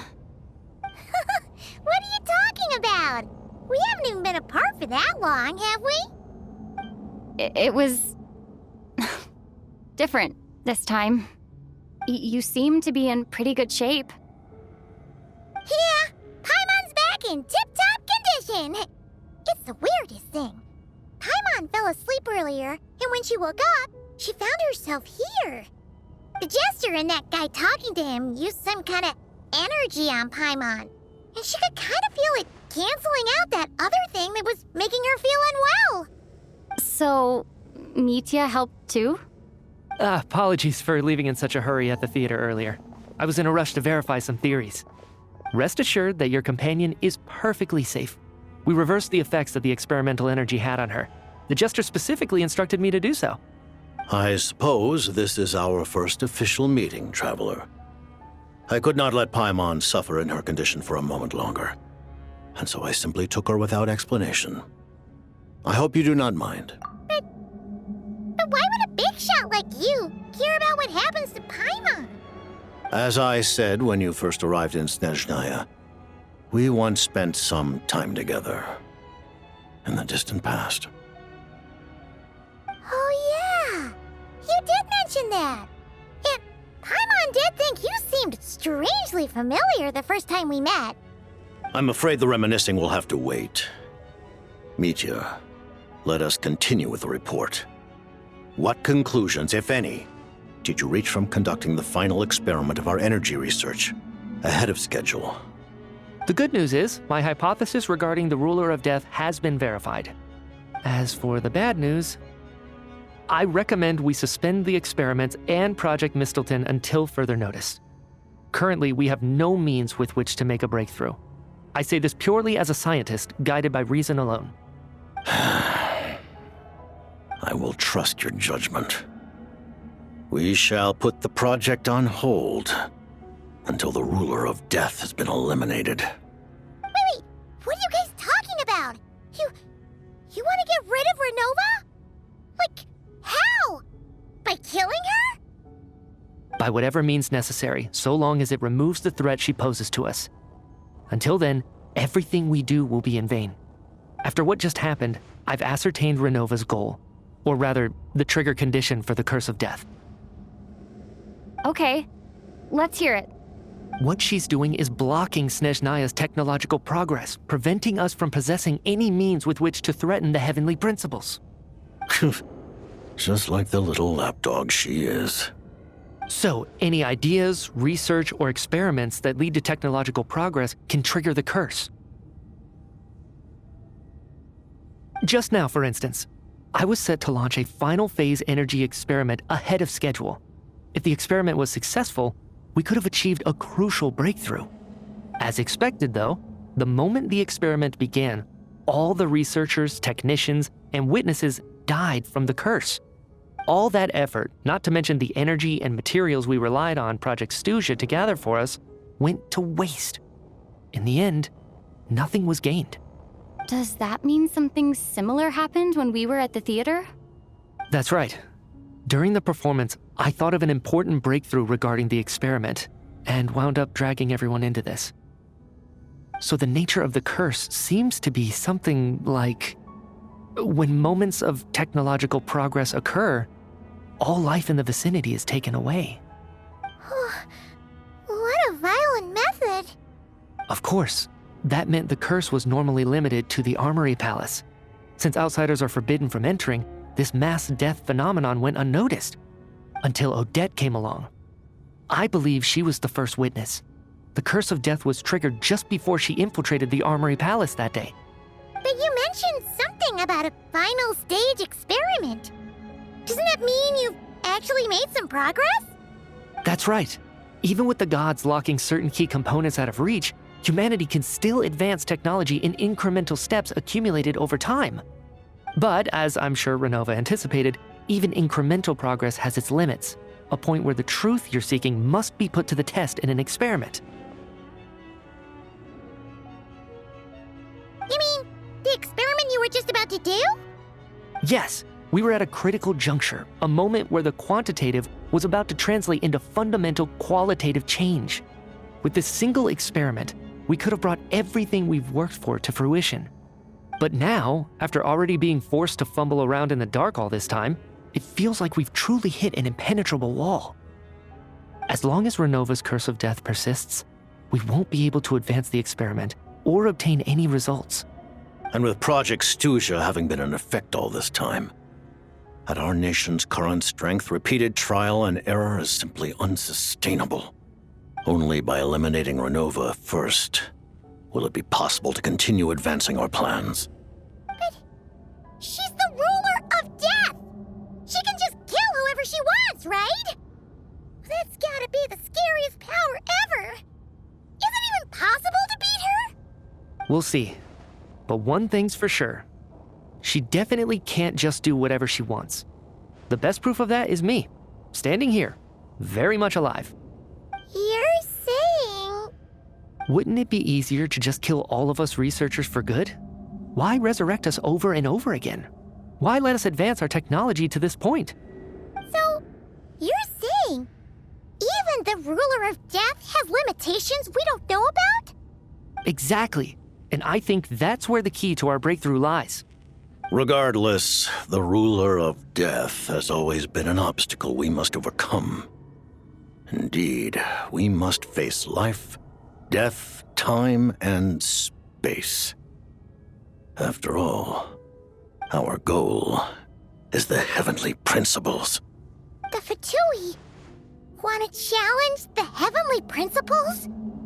For a long time, I've had a vague suspicion the Fatui and the Tsaritsa were targeting the heavenly principles. But hearing the Jester admit it is still a shock. No wonder that Tsaritsa's goal has always been kept a secret from the people. What kind of road will that lead Snezhnaya down? In that case... Lord Jester, I would like to request some leave. I'd like some time to organize my thoughts and go over the data. Granted. Get some rest, put the experiment out of your mind, and take care that the curse of death doesn't affect any civilians.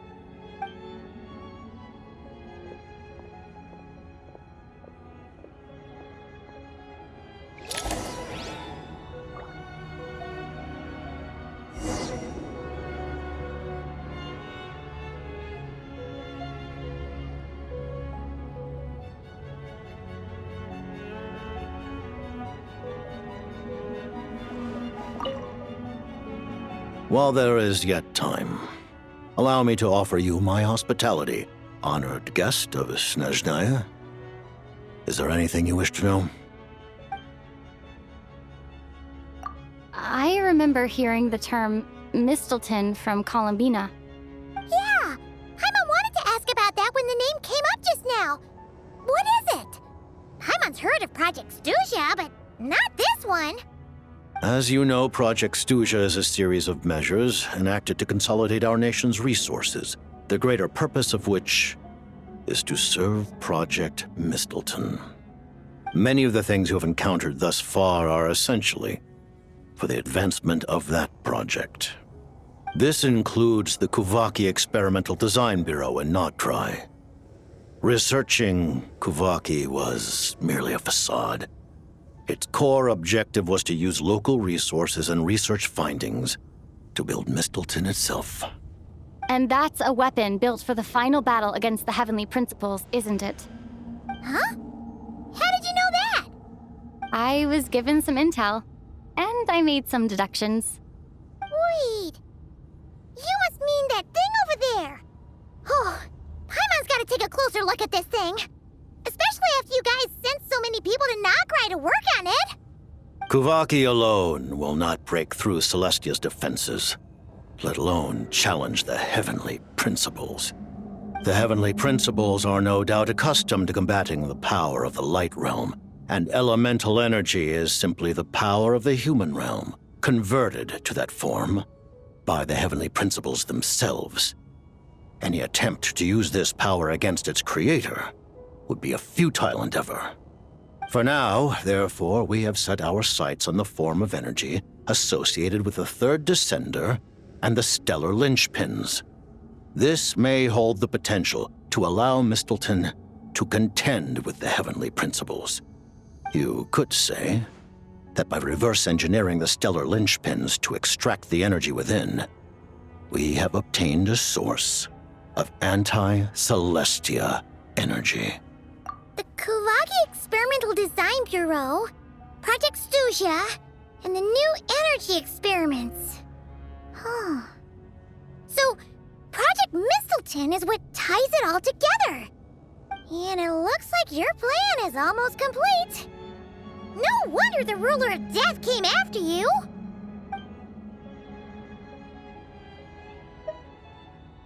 Her Majesty the Tsaritsa has embarked upon an expedition to vanquish a monster. Were it not for this, I imagine she would have been delighted to grant you an audience. Seems like the powers that be in Snezhnaya don't intend to hold my past conflicts with the Fatui against me. The Harbingers have been granted significant autonomy in retrieving the Gnosis. But by the same token, they do not completely represent Snezhnaya's official stance. You read my mind. Speaking of the Gnosis, Paimon's been dying to ask this question since forever. What exactly does the Tsaritsa want to collect them? Is it something to do with the fight against the Heavenly Principles? The Gnosis will undoubtedly serve as a key bargaining chip when she confronts the Heavenly Principles. Beyond that, you had best ask the Tsaritsa herself. I am not sure if this information is mine to disclose. What do you mean, not sure? Don't you make the rules? You're the highest-ranking Harbinger! Ugh, never mind. Taking on the Heavenly Principles is something most people wouldn't even entertain in their wildest fantasies. Why is the Tsaritsa so fixated on this? Into that today, civilization is nothing but an illusion. Something whose very existence can be negated at any moment. Our civilization may very well be destroyed in the struggle, but as things stand, the Heavenly Principles could choose to negate our existence on a passing whim. And we must not sit back and accept that fate. Only by changing the state of affairs, only by overthrowing the Heavenly Principles, can our civilization truly be said to have taken root. Otherwise, the fate of the people of Conria and Hyperborea is a cycle doomed to repeat itself. Accepting potential destruction in return for getting to control your own fate. Furthermore, perhaps this is still somewhat difficult for you to understand. Are you aware that all the rules of this world are made up of curses? Huh? All of them? Paimon knows about the curse of death you mentioned, and the curse of immortality that you and Dainsleif have. Then, the birth of the Hilly Churls, the rules of Natlan's Ode of Resurrection, those are curses too? Farina's long life seems to stem from a curse placed on her by Focalor as well. Yes. Even a god's love for humanity is a curse the Heavenly Principles inflicted upon the gods. What? The Tsaritsa has always had ample reason to hate the Heavenly Principles. If she can seize their authority, she will reconstruct the entire world, and when that time comes, humanity will be completely liberated from curses and lies. Look forward to it. It will be a world beyond your imagination. Though the ordinary people of Snezhnaya may not understand these details, in this frigid land locked in a ceaseless struggle against the environment, in this nation to which the gods have never shown favor, we all believe that standing in solidarity with the Tsaritsa in our shared struggle will surely usher in a new and better world.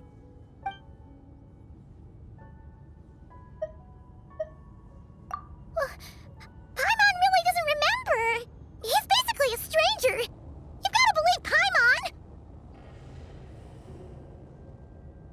Allow me to explain. The reason Paimon reacted to the anti-Celestia energy developed by the Armory Palace is because she comes from Celestia herself.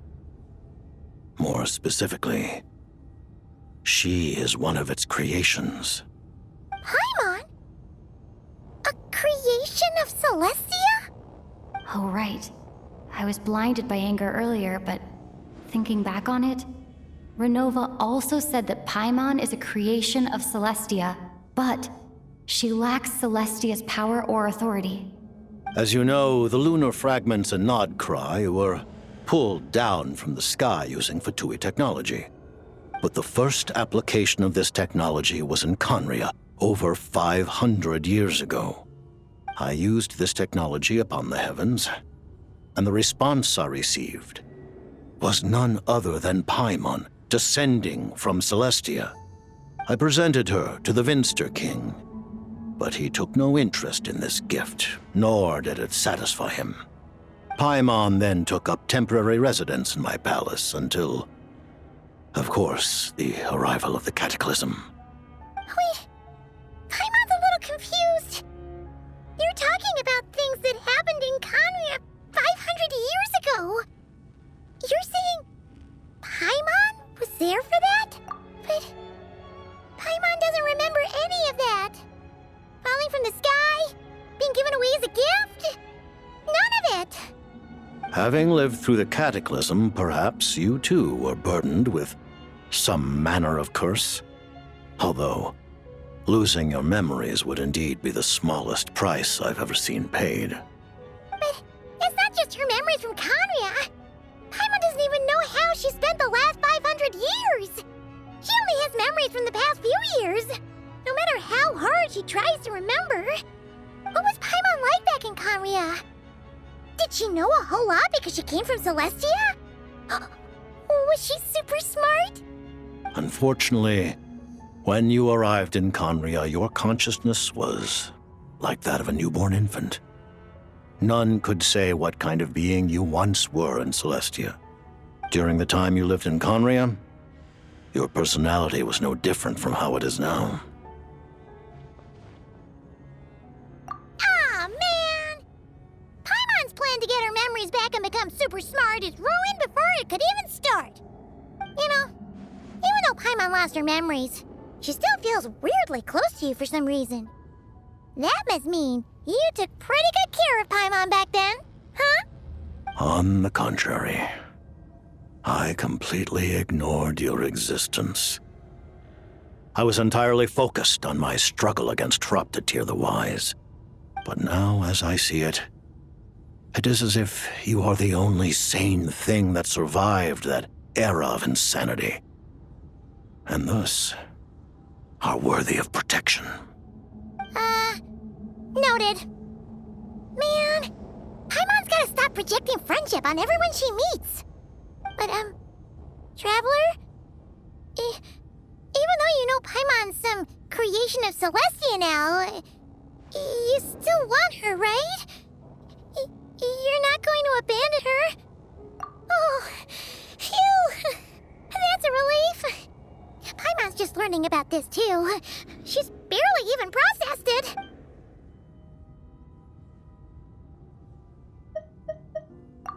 Thank you for telling me so much. I'm a bit surprised, honestly. I didn't expect you to be quite so transparent with me. Given the circumstances, the Fatui need not hide anything from our allies. Allies? To advance Project Mistleton, we must first resolve our issue with the Ruler of Death. And, if I presume correctly, you have no intention of letting her actions go unpunished either, do you? That's right. Ever since she said she intends to reclaim Paimon when we next meet, I figured reconciliation was out of the question. Against an opponent of this caliber, deliberating over our allegiances would waste time we do not have. We must join forces unreservedly with whomever we can, if we are to stand anything like a fighting chance. challenge the ruler of death? Just for Paimon? But Paimon's only... Thank you. Oh, thank you. Oh, gee. Now Paimon doesn't even know what to say. Anyway, Paimon's super touched. The Tsaritsa will return in triumph in short order, and the Fatui shall hold internal discussions regarding the enemy. The time for us to meet again will come very soon. Got it. Thanks for your help with Paimon. I'll be sure to look after her for you. There was just one other thing. Well, it's just a request, really. Paimon really wants to see what this Mistleton thingy you're gonna use against the Heavenly Principles looks like. Of course, Paimon knows it's top secret and stuff, but she just had to ask. It's okay if the answer's no. Certainly you may. Oh, for real? Actually, maybe it's best not to. What if Ronova suddenly pops up again? She might take this chance to... While the technology is not yet fully developed, it has nevertheless reached the stage where Celestia's creations are unable to damage it. In that regard, you may rest assured. Oh. Wow. No wonder Paimon felt so out of sorts recently, even though it was super far away. Alright then! Paimon's ready to take a sneaky peek at this top secret super weapon!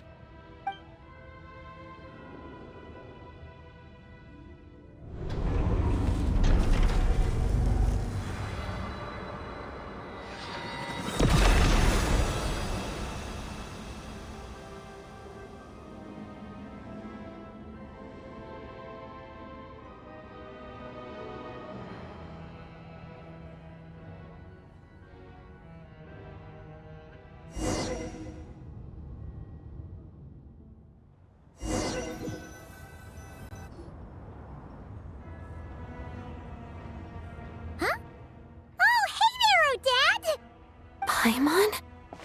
You're okay. Thank goodness. You look well. Have you recovered? Long story short, yep, Paimon's all better. What are you doing here? Were you waiting for us? That's right. When I woke up, I wanted to go in after you, but the guards had woken up as well. It would have been tough to take them on alone, and there was no easy way to sneak past them. So I returned the way I came and waited for you here. It was thanks to you that my soul found its way back to my body so quickly. Thank you. Huh. That actually worked? Nice. I just figured I'd try my luck when that ominous feeling struck me. Really, you should be thanking this thing instead. Anyway, and now that things here are all taken care of, I have other things I should get back to.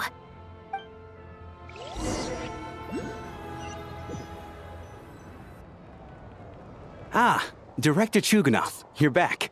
We just received notice that Project Stuzha has been suspended, so we've convened an emergency meeting. This is the preliminary plan. In addition to expanding production capacity, we've also discussed feasible layoff plans to optimize revenue and expenditure structure.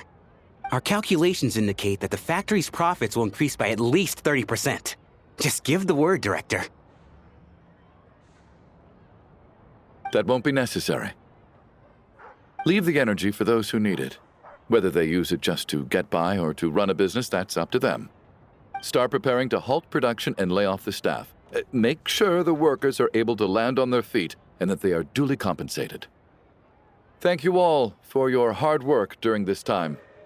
Am I hearing you right? Why? After all the tough times we made it through, now is exactly when we should start to turn a profit. I just suddenly don't want to do this anymore. Huh. Does there have to be a reason? Iskra, it's time to rest. Dear esteemed members of the Rokot, given the effects of Lelek's radical actions upon our organization's reputation and social stability, a decision has been made to permanently withdraw this codename from use. Considering that Lelek did what they did for the benefit of the people, the Rokot has nevertheless negotiated with the authorities ultimately securing a waiver for all penalties due to them. Lelik will be suspended for a period of time. Depending on their future performance, they may be allowed to adopt a new codename and continue acting as part of the Rokat. The purpose of this notice is to remind everyone once again that motives and methods are equally important when one operates in the shadows. Even with Project Stooge's suspension and our interim operational victory, we must guard against complacency and rashness and work to consolidate the progress we have made so far. We act only for the greater glory and solidarity of our nation. May the aurora shine ever on, and the tundra always stand firm. We act only for the greater glory and solidarity of our nation. May the aurora shine ever on, and the tundra always stand firm. Looks like it's finally over. You mean for us? Just thinking out loud. I've never seen the Snezhnaya Archon so lively before. I never once thought I'd come here. But I understand everything now, Rosaline.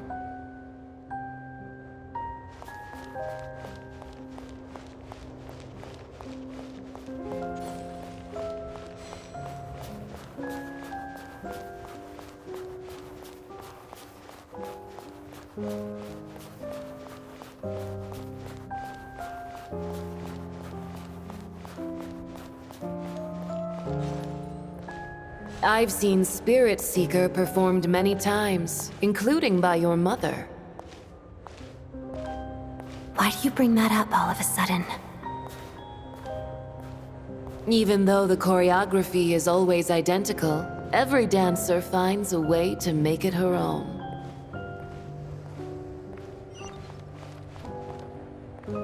So you actually want to talk to me about ballet? I just think it would be a pity if the dance was lost to history. She didn't teach it to you, did she? That was an unusually subtle taunt for you.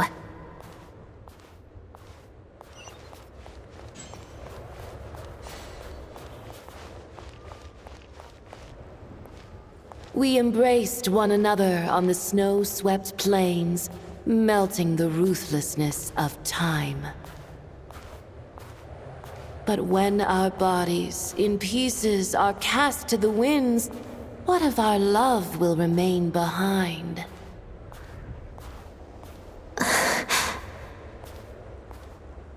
Don't tell me you can't sing. Shush.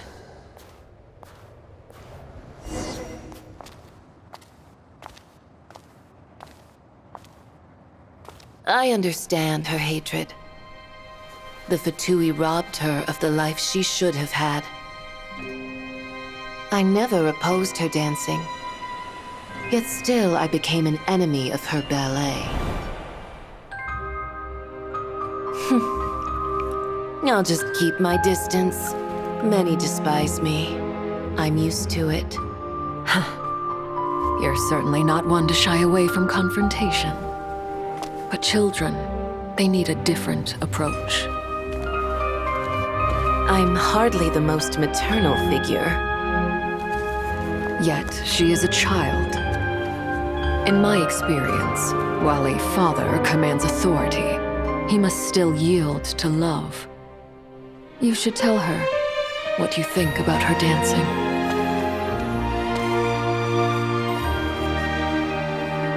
Odette will soon take the stage at the Koralyevsky Theater. This could be your chance. Geonosis secured. It went smoothly. I'll be there. Have them send me an invitation.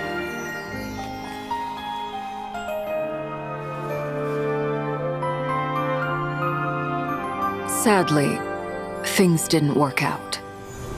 Her final words are inside that block of ice. This? Aren't these for monitoring her subordinates? Not yours. This one isn't her witch's flame, but my two worlds' flames. The two worlds' flames can burn away memories. It was my parting gift to Rosaline.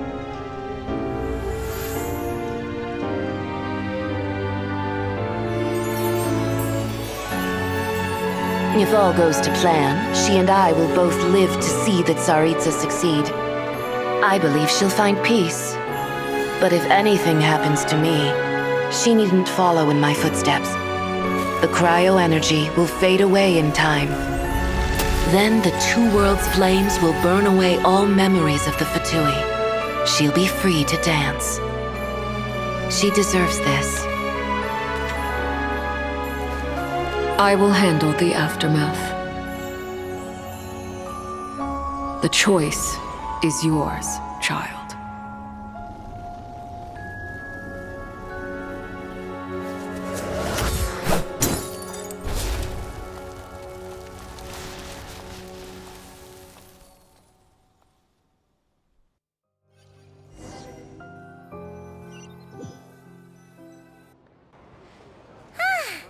Fresh air at last! Paimon's head isn't spinning anymore, and the fever's all gone. Paimon's finally free to fly again!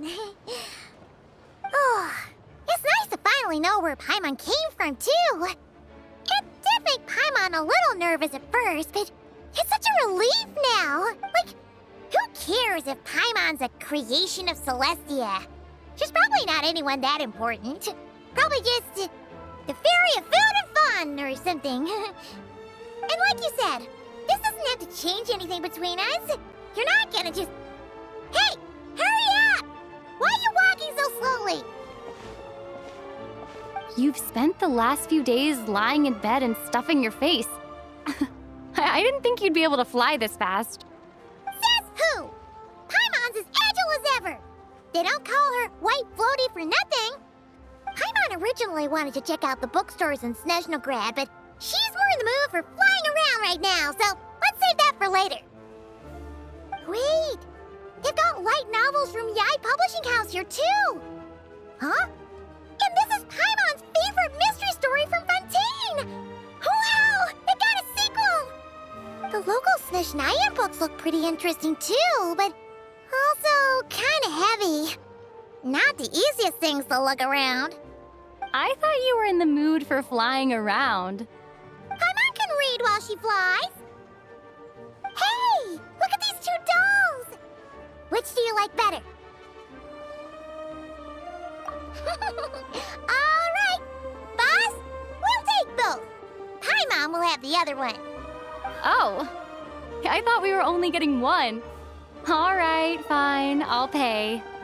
There you are. Thanks for visiting. Paimon will grab this and then... Huh? Huh? Huh?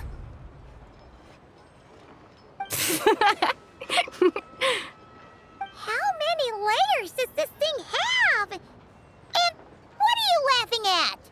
Huh. You knew all along, didn't you? A whole bunch of people are gathered over by the plaza. Hey, look! That looks like Tartaglia! Hey, Tartaglia! I know that voice. Of course. If it isn't Paimon and my old comrade. You're looking well, Paimon. All better? Yeah! The Jester knew I was wrong and fixed Paimon right up! Thanks for sending someone to keep Paimon safe, too. Oh, yeah. About that. That was... kind of embarrassing. Who could have known that our director would go looking for you in person? So sorry for the misunderstanding. Oh, right. Let me introduce you. This is my little sister, Tonya. Hello, Tonya. Hello. Firstly, I'm really sorry about my brother. Sounds like he's caused you no end of trouble. Hey now, why'd you have to start with that? Not that it isn't true, of course. So she's the real Tonya. She said you two didn't manage to meet up at the theater. She waited ages for me, and when I didn't show, she got a little worried and went outside.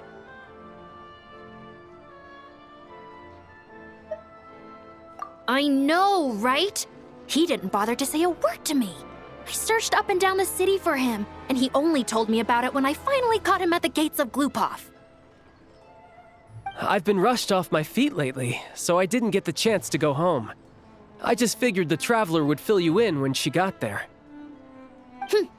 Well, the snow was bad, and you're never late, so I was really worried about you. How was I supposed to know that you'd stood me up? I'm sorry, Tonya. I really am. I'll make it up to you somehow. Just... please don't tell Mom and Dad. Although the mix-up led to a series of misunderstandings, it's probably for the best that the real Tonya didn't get caught up in that mess. Besides, it's obvious that Tartaglia isn't usually one to break a promise. He only gave his ticket to me because he had to look into Lelek.